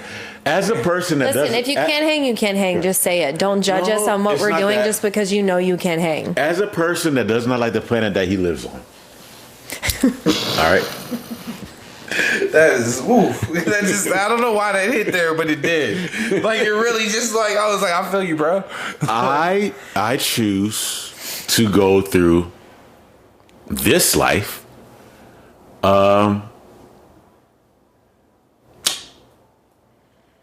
a different plane. Mentally. I feel you. So that way I don't react in a manner that you beings on a lesser plane than me, not you beings and you beings seen. That's right here. I'm not. I'm listening. No, keep going, please, because I'm listening. That consider the way Jada's. You guys already know that Jada is over all of you. Okay, God. So he's over all of you. So when he says that, we know he's not talking about us. He's talking about. I know when I'm being talked about. That's why I react. You. No, like he's talking about your asses. He ain't talking about us. I honestly believe I overthink a lot of people. Just genuinely, I overthink. Same. I outthink a lot of people. And I genuinely feel that way. That's not a slight. That's not me being on some bullshit right now for laughs or giggles. I honestly believe I outthink a lot of people on this planet. on this planet as a whole. I kind of get that because it's if you sit me in a room for an hour, I will have you doing my will. It feels like that's an honest belief. It feels like 6 seconds of separation. It's like I can play this whole fucking room. Yeah, and it's like I understand that completely. That's me. I've been in a room where I don't know anybody, and I've taken that whole room over. There's 20, 25 people, 30 people. And I have everybody in that room in the palm of my hand. I'm going to say this, and this will be kind of... So when I say I believe that... I know exactly what you're talking about. Like, I get it. So you and I have joked before because where you were like, yo, I'll just introduce Keith and move on and pick the girl I want and slide away because he's like... There's a motherfucking Romania listening to me right now, motherfucker. Hey, what's up? What's happening? That's a certain confidence that you carry. But it's just like it's like sorry for cursing. I told somebody the truth. Like I was like, somebody asked me, yo, would you ever trade places with anybody? And I was like, nah. I've always thought about what I would do in their situation, but I never thought about being anybody else. I've had no choice but to grow to be comfortable in my own skin. Part of that comes in I'm comfortable in any room I'm in. And it's just like, it's like, this is the least of my worries because, like, I'm probably never going to see these people again. So this shit is like, it's an audition. It's kind of like, and it's funny. No, we talk about all the time where it's like, I'm in the room where I was just like, look, I know I'm out of my league here.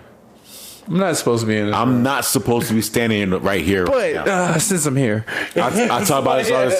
I talk about this shit all the time. Towel Beach, 2007. Victoria swimsuit parties. Like Kim Kardashian's over here. Terrell Owens over here. Kanye West, when he was still crushing on Kim Kardashian, is on the other side of the pool. Post Amber Rose, pre Amber Rose. She's not even in the picture yet. We talking. She's not even in the picture yet. Eddie Griffin's over here on some scandalous bullshit. Ray J is somewhere in the building. I'm trying to remember. This is specific. Seriously specific. Ray J's over on one side. Shout out to Omi Dre Sinatra. This is right.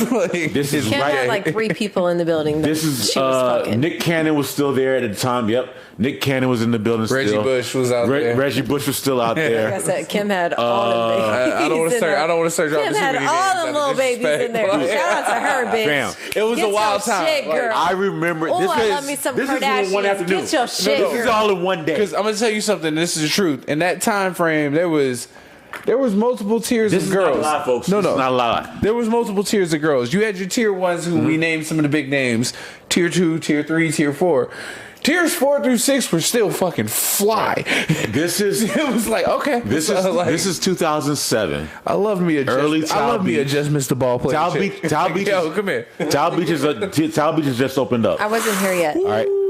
I have just a time to be alive. I have just spent the night before with Usher, Jay-Z, Young Jeezy. Who was going down the stairs that day? Myth Leak was there. Franzen. Fuck. I hate to be name dropping, but it was Floyd Mayweather. Yeah, I was about to say Mayweather would have been at a function like that. He was there. That's just off. That was that Saturday night.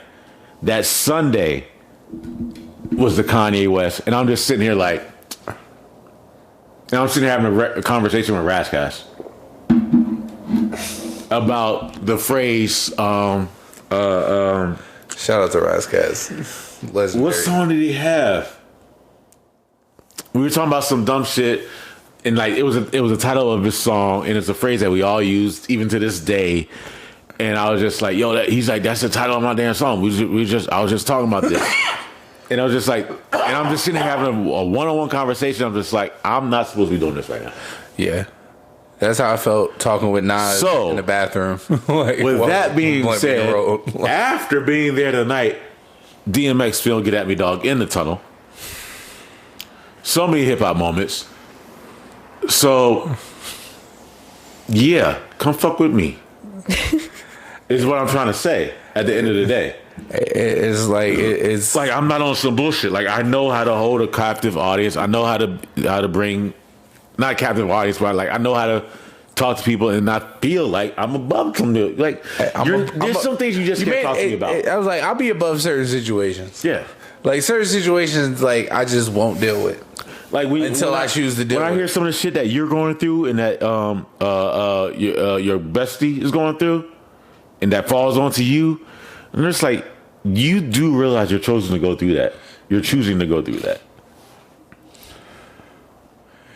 I say that. I don't know your situation, but for me, for the looks outside looking in, I say you're choosing to go through that because you got to protect your family. That's your girl. You got to look out for her, so on and so forth. To an extent. To a certain extent. I look at it totally different. I look at it as like sometimes, some way, you got to wash your hands of people that's not doing for themselves. I'm gonna be honest with this. That's how I see it. This is the truth. Because like I'm gonna say this much. That's not a shot. I understand your energy. I've known it for a long time. I know. 365 days is a very long time. 365 days is a lot of hours. A lot of hours. Because there's 24 hours in one. Multiply that by 365. You guys do the math. I'm not. Math. Okay? So you throw math out there and you say you got so many hours to deal with so much shit in your life that you should deal with. There's only so much, like, my pride is going to take over more than anything else. Where, you know what? Screen 5, folks. Let's knock this out. Lord Jesus. Because I totally forgot. Yeah, I like this topic. I got involved, and all of a sudden, curveball. Like, I'm sorry. I'm so sorry. Screen 5. So I watched it last night, and it's on. What is it? It's on. No, it's not on. It's in movie theaters. It's only in movie theaters. Are you sure? I believe so. Yes. You can bootleg it and watch it at home, I guess. Wait, are you sure? I'm pretty sure. I honestly, I thought it was streaming. This is part of my review of the movie. I watched I went to a friend's house who is. Can I even say this? Can you? Like, he was just like, yo, you should watch this. So I wanted to go to his house and watched it. But he's the guy that has, like, he gets the screener. You know, he's like, yo, I haven't watched it yet, but I heard it's good. I feel like you should watch it, so let's watch it together. So I watched it, and it's a great, really good movie. And I wasn't mad at it, and it speaks to... It's on Paramount Plus. I don't believe it is on Paramount Plus. I think that's a TV show. no, it's on Paramount Plus. Oh, I have Paramount Plus. I think you gotta buy it though. I think you gotta buy it. Yeah. No, but I got Paramount Plus. Oh no, you'll be able to stream on Paramount Plus. You'll also be able to rent Scream on digital platforms like Amazon Prime. So eventually it's going to be there is what they're saying. No, I think you can rent it out now. Either way, I watched it last night. It looked good. Anyway, so as far as review-wise, there is one scene you could get misty-eyed at, depending on what kind of fan you are. Cindy. Leave her alone. It's like, sorry, Officer Doopy reporting for duty. It doesn't do the remake. It does and it doesn't do it does the original Force Awakens, New Hope, thing better. Okay. Because spoiler alert, it ends in the same house as the first movie. I mean, they were tying it back to the original series anyway. It ties all the way back to the original, all the way back to the original. Yeah. Which I mean, they made four movies out of the original one. There's a complaint about the special effect in this movie. A special effect in this movie. I didn't see it because of the screener. Screeners are only like in 720p, so it's not as clean. Well, the screener I saw was only in 720. Yeah, so it's not as detailed. Well, apparently there's like a special effect that's in the movie that a lot of people complain about that tries to do the de-aging thing, like Disney does, with like Michael Douglas and Mark Hamill Hamill, yeah. And so on that doesn't work, and they do it several times throughout the movie with a character. a legend. Can I say legendary or iconic type character? Yeah. And they do it several times, and like I don't notice it because, like I said, because of the screener that I saw it on and the quality that I did see it on. But I did like the fact that they did it because it does tie back into the story. Like I said, there is an actress in there. God damn it, I am so bad at this right now. I bring up an actress and then I don't remember her name, but she's coming up in another movie that's going to be on HBO Max called The Fallout. That deals with a teenager that has to deal with the fallout of surviving a school shooting. Interesting. And for whatever reason, I can't remember her name. She is a character in the movie, but she's a standout in the movie. Another standout in the movie is Jack Quaid from The Boys. He played what's the main character from? I gotta jump back into that. The nerd from The Boys. I know the. Did you ever watch The Boys, Annie? Mm-hmm. And how old girl died in the beginning? I think I watched The Boys. I'm gonna be honest. The Boys I never made it. Old boy ran through her. I only got like a few episodes in though. And I was like, all right, I gotta sit down and really watch this, so I'm gonna have to watch that from the beginning at some point. He's God, what is his name? I want to keep calling him Edgar, but I know that's not right. Yeah, girl, that was fucked up. Like that was some shit. But yeah. So he's in it. He's a standout. Of course, you have David Arquette. He's in it. Plus Courtney Cox, and Cindy. What's her name? Oh my god, I can't remember her name right now. Wow, I can only remember from Wild Things. Nev Campbell. Thank you. Wow, did you see my face? I felt like I was having a stroke. When you said it, I thought of the poster. Oh shit! Please don't leave me hanging, bro. Oh, sorry. You saved me. I only remember her from Wild Things. Richard Wild. Nev Campbell. Man, let's go. My whole face like turned this way, and I was like, I am so sorry. Stroke. I love Scream as a horror movie franchise. But Nev Campbell, I only remember her with Denise Richards and Matt Dillon in that pool scene and that whole just. Oh man, just the experience of watching girls react to that scene. Like, have you seen Wild Things? No, I haven't. Sorry, I've lied so many times. I think I saw it 10 times in a row. I remember that was a trap movie for me. That was a trap movie right there. I was like, bitch, you trying to trap me. Let's go. Like, Wild Things was a trap movie. I was like, I'm gonna play dumb. It was Wild Things. What was the other white people movie that was putting on? The one was in the school. And old boy got hit by the car at the end. He had the cocaine in the cross. Cruel Intentions. Ooh, I was scooping y'all up. Come on, little Ryan Felipe. Annie, don't leave him up. Annie, don't leave him hanging. Annie, don't leave him hanging. Don't leave me hanging on the Sarah Michelle Gellar and Selma Blair. Well, I was scooping them up. Listen, as a man that between Wild Things and Cruel Intentions, as a man that was on the radar of white women, the colorblind song about counting crows in the scene. As a mixed race fellow like myself, bands, by the way, and on the radar of white women, I thrived. Let's go. Have you ever seen Cruel Intentions? No, what's that one? Yes. It's I knew it. I seen it already. Let's go. Let me find a badass white girl that hadn't seen Cruel Intentions yet, and I had that on VHS. I always got asked. I feel like for whatever reason, it was that long ago. I had it on VHS and DVD. Let's go, run it back real quick. And for some reason, y'all like white chicks. That was another one. You know what? I would laugh y'all way. Let me stop.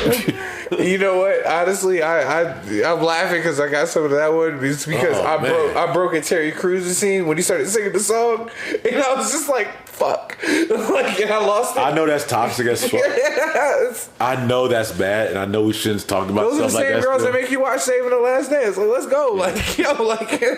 You can do it. Put your back into it. So why am I here? That Cruel Intentions boy, man. I had that, man. The Cruel Intentions was because we would just end up laying there and just doing some wild shit. Like I said, after watching that movie. Nah, bro. Once you get halfway through the movie, a couple of scenes have happened. Let me show you. She gonna sit there. No, she'll sit there and do the reach across and be like, "Oh, you over here liking this? You goddamn right, I'm liking this. I'm like, you like it too. Like, Here you go, Jada. Oh, come on. Dude, like, she's giving me anal. Like, she's like, you can do whatever you want at that point. Like, your thumb be in places. okay, now I see how you say we be doing too much.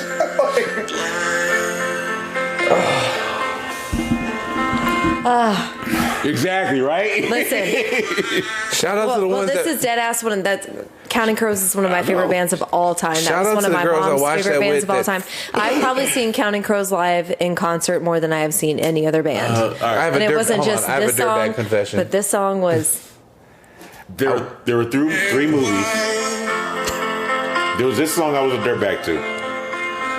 same. This song, Still am. Iris. Don't by, go Goo Goo Dolls on me. Goo Goo Dolls. Don't No, seriously. I'm gonna go real wide on you right now. Iris by don't Goo Goo do that. Dolls. Don't hold the bottle of Jameson and talk about And, Goo Goo Dolls to me. Oh, what was this? Real quick, I might have to disconnect something on this. Please, I hope the camera doesn't stop recording. Listen, I just wanted to say shout out to the girls that figured out halfway through the movie that I had seen the movie and just gave me head just in case. Thank you. like I said, what a time. You son of a bitch. Like, Hold on, have you heard this? You know this song? Nigga, don't ever let this shit hit on a road trip. Like you on a bus ride. I give up forever to touch you. I know that you need me somehow. What? You're the closest to heaven that I've ever been. Sing to Drogo, baby. Sing to him. Sing to your son. You gonna play this high school goodbye music? Really, nigga? Like high school, Oh, this ain't nothing with the high school. The high school is what the emo tour that's coming here to Las Vegas. Yo. Stop. Wait, no. So Wait, we whoa. going. No, I got you. Yo, white people are losing their mind right now in Las Vegas. I got you. Holy shit. They announced you. this. What is the name of this lineup? When we were young. When we were young? Yes.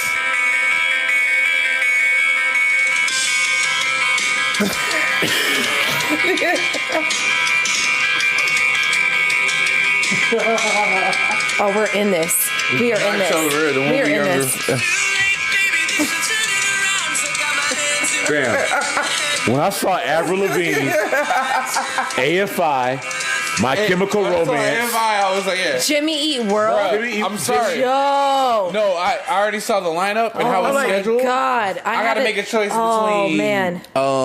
My Chemical Romance and Paramore. I'm leaning towards Paramore. Do you have the poster? Do you have the poster? Fam, like, this is all the shit that I went to Warped Tour in 04. This Don't is all play the with emo me. shit that I was listening to. I was at Warped Tour 04 in Orlando, baby. Okay, I was about to say, because Warped Tour 04 here was Thrice.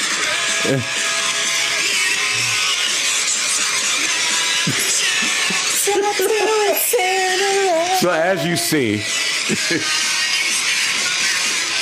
you got the I'm looking for it right now. I got them all on here. No, I'm looking for the actual lineup. What's the name of it again? When we were young. And I'll be holding on tonight. Sorry, folks, listening to this right now.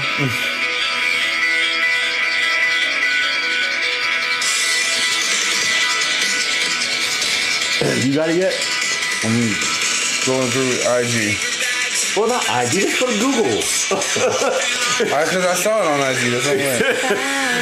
This is what I saw my last episode. This one will go straight to IG. I went, no, 'cause that's where I saw it. That's where I originally saw it. I thought it was in the post I like. So excited. October 22nd. But sometime in October. October 22nd. Yeah, October 22nd, 2022. All of these bands will be performing in Las Vegas. And I have never seen all my white friends lose their fucking mind. So excited. Yeah, like, all right, you got it right there. You got it right there. Shit. These are all different shows. That's it right there. Oh, yeah. Right there. All right, so you got Avril Lavigne, My AFI. Chemical Romance, AFI. You got All right, Taking My Back Chem- Sunday. You got all right. Oh my God. My Chemical Romance, Paramore, AFI, The Used, Bring Me the Horizon, Taking Back Sunday, Dashboard Confessional, I Prevail, The Story So Far, Pierce the Veil, A Day to Remember, that's something I was on. A Day to Avril Remember. Lavigne, Jimmy Eat World, Bright Eyes. Both. Where else? Where we else we got? Boys Like Girls, Story All of the American Year. Rejects. That's the one I was on. Oh, like I Dance got 'em Gavin right here. Dance, Sleep with Sirens. We're Bayside, kind of on that a little bit. I heard about them. But long story short, there's someone on the undercard I don't recognize at all. I saw Jimmy Eat World. That was like No, Jimmy Eat World was at top. That was Oh, come on, man. Like, if you listen, And all it needs. Right, I might actually comb my shit to the side. Like, I'm gonna hit him with the that's I'm gonna be out there with the boys. This one like Leave me alone. I might get the eyeliner from a boy. I get the final blow. Tell me I won't. Tell me I won't. Hey, Tell me I won't. there you go, right there. Tell me I won't. There you go, right Do there. it. Fucking do it. I got all of them on here. All I of say them on here. when you black and they announced it, what was it? When we were young tour?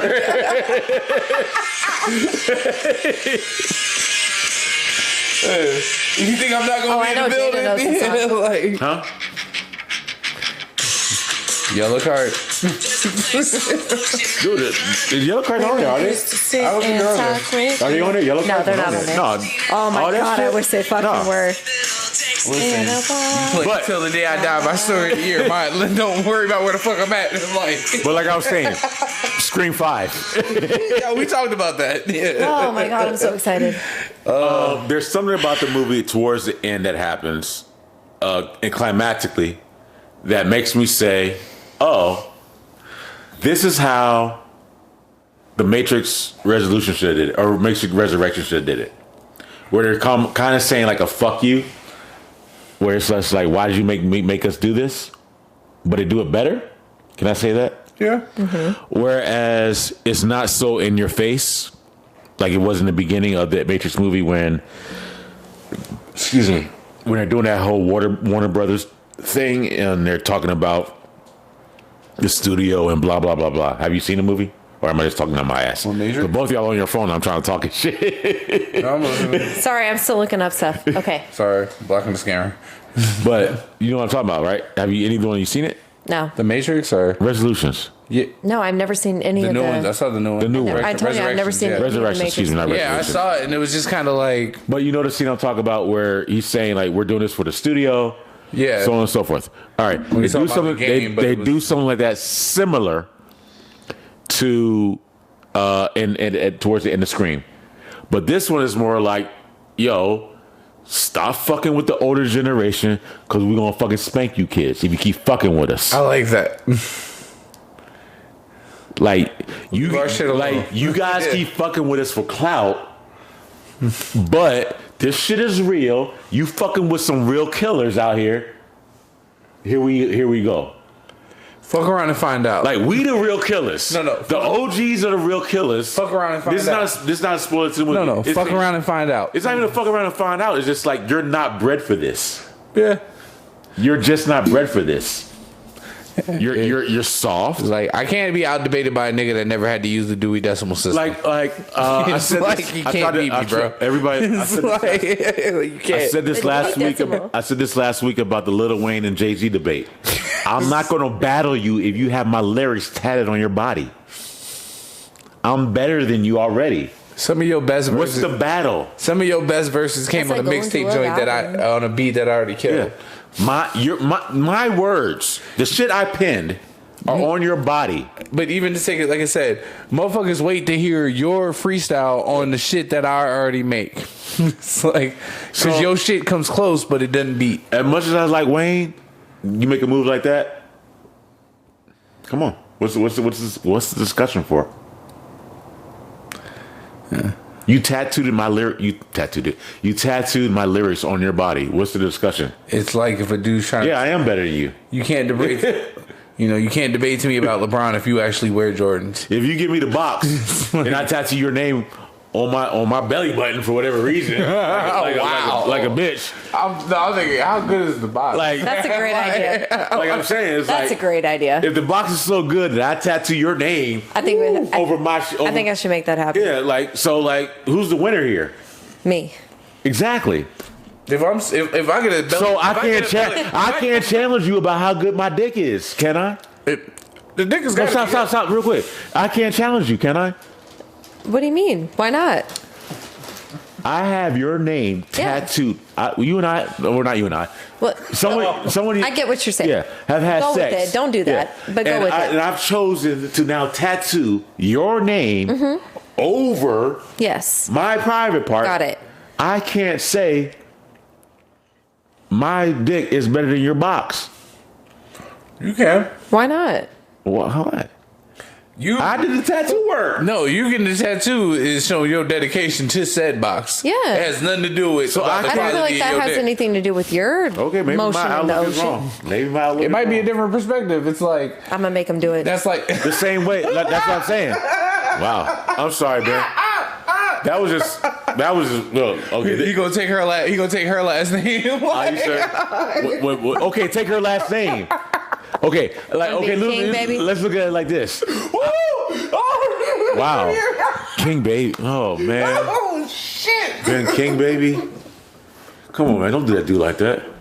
Come on, check his IG and everything. Oh shit. You said Ben King Baby. I said, Yeah, you said you want to be a king, baby. Do you want to be a king? What's up? Like, shit. Nigga, like last time I felt power like this was when we talked about the Lord shit. I feel like it's like whoa, like Lady King. Hey, look. I feel like that's like a good I'll change my last name to Winfrey. I feel like that's a good thing to come in to be a king. If I got to. Come on. If I got to, Like you wanna I'll be a change my king? last name What's to Winfrey. up? Who? What else we got? Bonet. Bonet. Hayek. That's what I'm saying. Johansson. I know the list because it's mine. But at the same time, I know my place. And you don't think that man would? I'm not gonna say, yo, this dick is better. I'm just saying. No, it's like this dick is fire. But that box made a nigga change his name. What I'm saying, the dick complements the box. So I'm just saying, it's like, you know how like niggas start jumping to the edge when they found out Lisa Bonet was now single, and women when they found out like Jason Momoa was single. Pipe down. I was just like, relax. I mean, be real. Come on. like Relax. Come on, like I mean, I get it. We're not doing all that. I'm straight, and Grow up. Jason Momoa will come my way. I'm like, yo, we can cuddle. Broke it out, bro.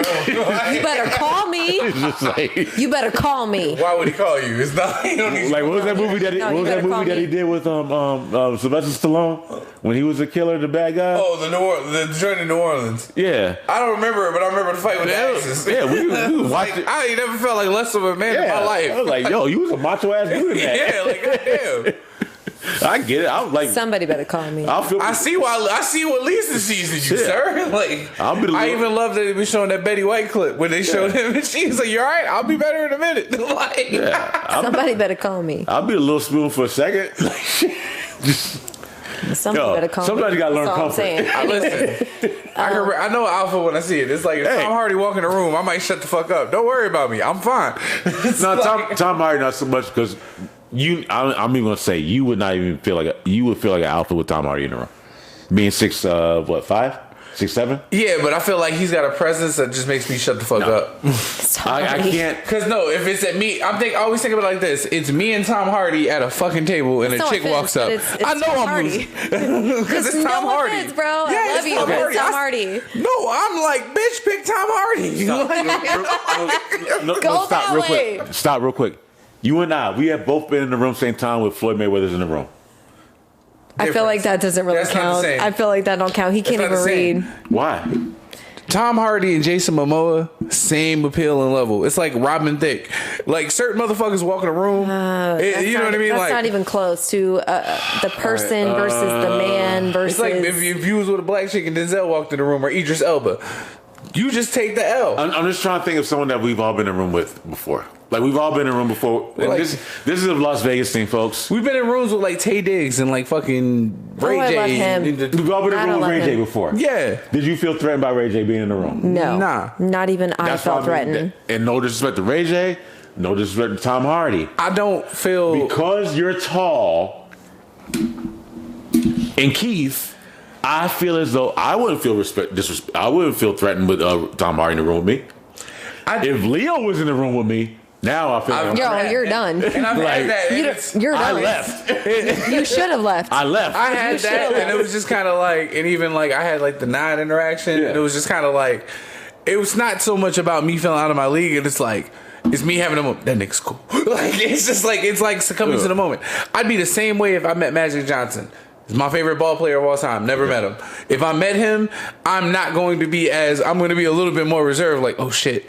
Like I was like that way with Mike Tyson. I was like, oh shit, this is Mike Tyson. Like, you know, I remember as a kid how big he was to me. When I met Mike Tyson, the times I have met Mike Tyson, the handful of times I've met Mike Tyson. Once again, not a brag. I live in Las Vegas. Shit happens. I never felt threatened. Oh no! Take that back. I'm sorry.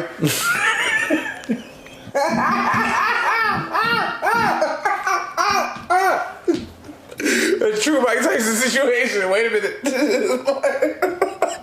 You know he still live here, right? Yeah. No, first time I met him, I thought I was gonna die that night. The first time I met him I was 14. No, the second time I met him. I remember the night up on I remember the night at Chateau that he was up there. But that night was he did a party there. That might have been the third or fourth time I met him. The first time I met him was in the Blue Note, long time ago. Ooh. All right. Which is now, or it was the gay club Crave. Yeah. Later on, used to be called the Blue Note. First time I met him there. Awkward situation. With the girls, he met them somewhere else. They ended up at our table. They were with us. We all came from Cali together, but it's one of those things where it's like, how is Mike sitting with our table with our girls type shit? That was the interaction. Okay. Type of thing where it's just like, all right, you're Mike Tyson, of course. I'm not going to say no to this situation, but it's just weird. See, for me, it's vastly different because I've been coming out here on and off since I was in 8th grade. Mm-hmm. And I met Mike Tyson at 14 years old at the Galleria Mall. Like walking by, and I said, "Oh shit!" Okay, you met him as a kid. I met him as an adult. No, that's what I'm saying. For the night. No, what I'm saying is like, yeah, that's why I have a different interaction because I've seen him multiple times. You know, between 14 to 21. Yeah, but the time that stands out the most is seeing him when I was security at Dre's, and he was doing things he shouldn't have been doing, and the conversation, having the conversation with him. But it was, he even told me, he goes, "Yo, the disappointment in your voice," because I was more upset. They didn't go to the bathroom. Like, hide this shit. Don't do it out in the open. Like, you're making me do my job. Look, like, I'm not going to say all that. He's open about his shit, and I'm not calling him out on it, but I'm saying, like, it was more so like, come on, Mike. Like, come on, Mike. Wasn't even that. Mike. Like, it wasn't that. It was more of a, like, I don't want to argue with my idol over a woman that I know already. Yeah. That was my first instance. Like, the second instance was almost the same thing. It's when I'm dealing with a woman that I'm already involved with. I'm actually dating this now. I'm dating this woman now. We came together. It's like it's this, and I go into the story where it's like I messed up the relationship. I cheated on her. She put her faith in me. I broke her heart. Whereas because I was thinking like, well, you're a dancer in Las Vegas. You're gonna cheat on me first. She wasn't about that life. She was actually legit. I was the asshole. That's real fucking triggering. Look, I said I was a bad person. Look, I never. He said folks, it was a mistake he made. I keep on trying to tell people, and no one listens when you say, "Look, I might have an issue." That's literally the core of my divorce. I might be fucked up in the head. No one ever listens to me. I listen, bro. I say it all the time. I might be fucked in the head with my thing in the past. Jada, I listen to you. This was real quick. This was 19. No, excuse me. Sorry, 19. This was 2000. Yeah. This was 2006. Jada.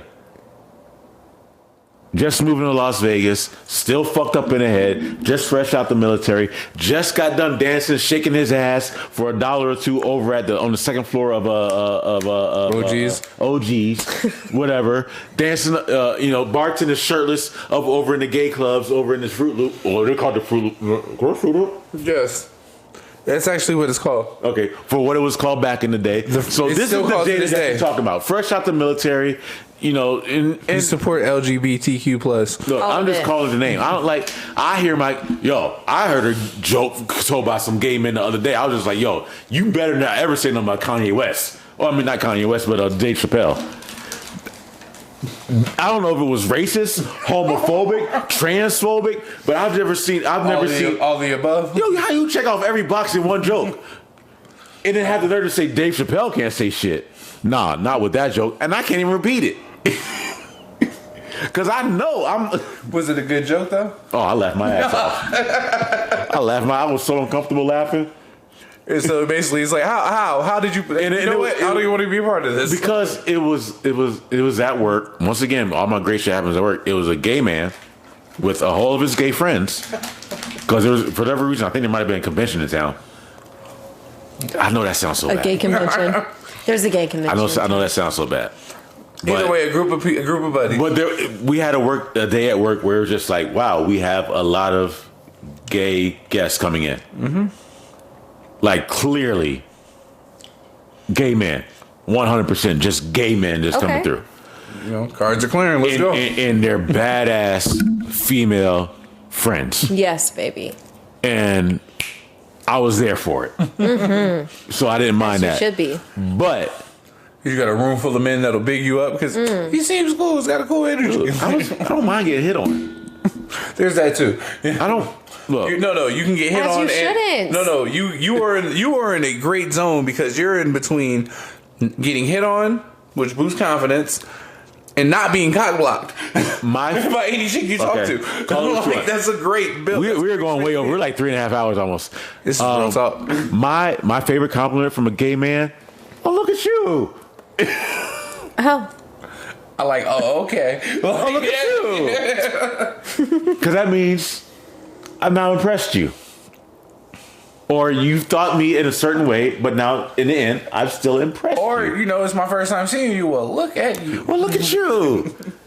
And I get that a lot sometimes, whether it's like through usually it's always through conversation, where it's just like I say something and then they're just the gentlemen are just like. I hear it all the time. I had a man tell me he had a pistol in his pants this weekend.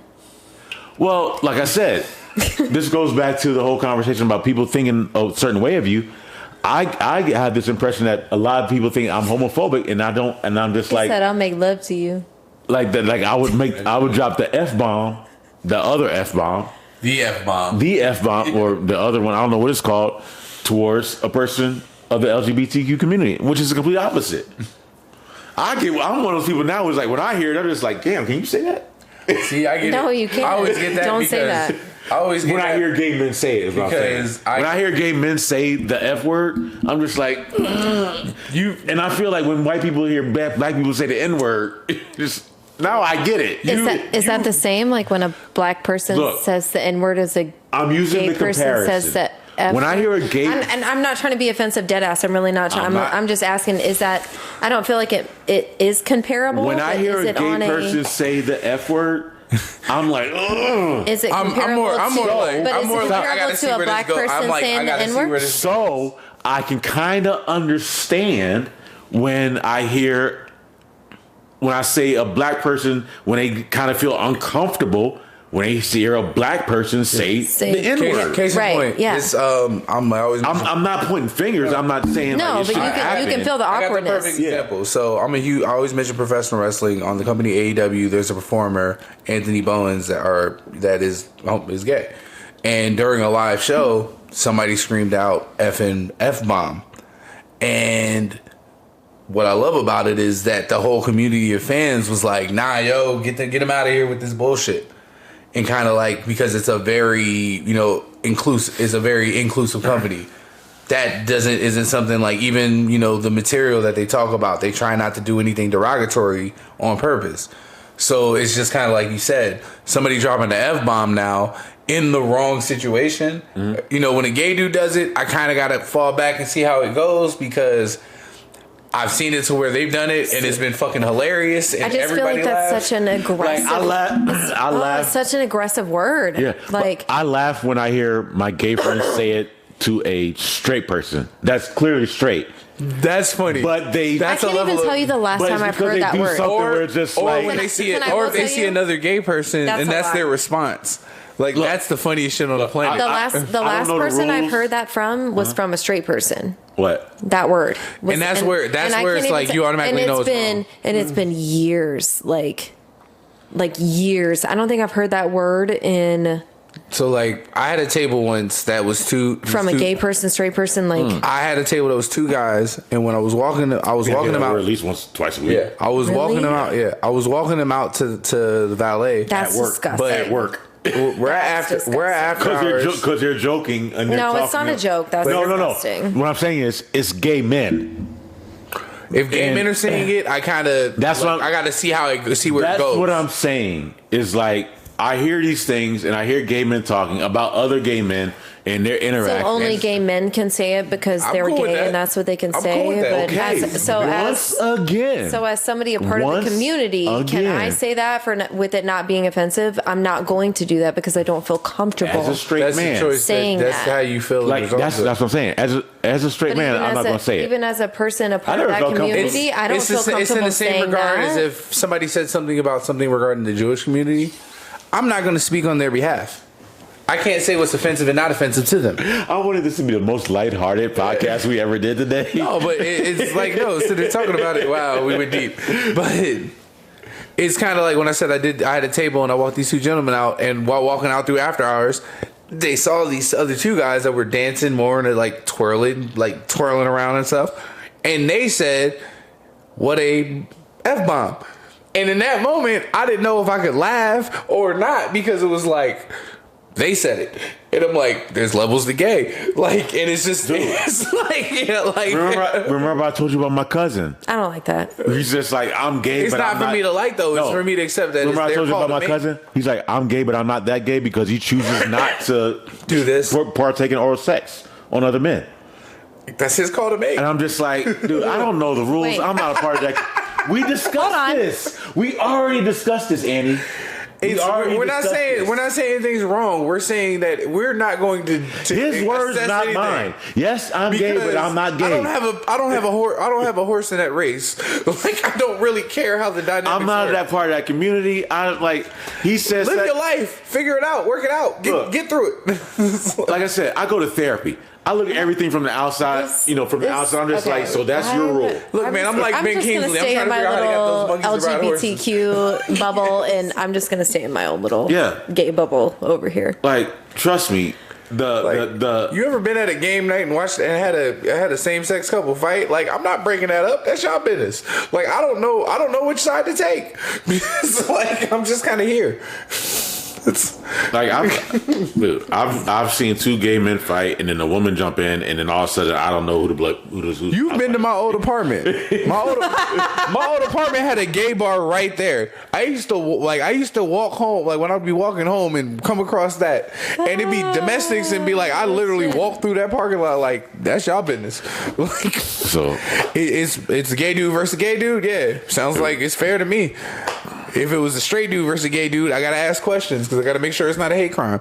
That's it. It's like, and that's for me to go to sleep at night. Hey, why he hit me first? God. You kind of on your own, bro. It's like, as opposed to he's gay. Yeah, I gotta stop you. It's like, it's 10 o'clock. No, I'm setting up. It's not 10 o'clock. It's 9:50. Oh, yeah, it is. God damn. It sure shit is. This wasn't supposed to go this long, folks. We're back. That's y'all shot. I feel like I already had mine. Yeah. We might be doing too much. Okay, all right. I was just saying it was perfect timing with that. Who cares? It's our fucking podcast. We'll do what we want. All right, so if you want to hear more toxic bullshit and people not being accountable for their actions, here's where you want to be, folks. It's more nuclear than toxic, if you will. Like, long-term effects. Short term, you be all right. So keep doing your drugs. Don't let your friends stop you from your dreams. As long as you're not sucking dick, you're going to be all right in life. Unless you're female. Debatable. Debatable. Debatable. If you OnlyFans are for AIDS, you know what? Never mind. I'm done. I'm done. No, I'm not doing all that. What was this, 105? OnlyFans Sure. for AIDS. 4? 5? 105. 105, yeah. Yeah. Damn, man. Did you do it for marijuana? And Wow, yeah. we got fucked up. We got fucked up on this one, didn't we? And like I said, man, is that thing still recording? Hope so. Love y'all. Wash your hands. Yeah, Let's go. Come on. we out. So I'll be back. Sorry, love y'all. Be back. We'll try again next week.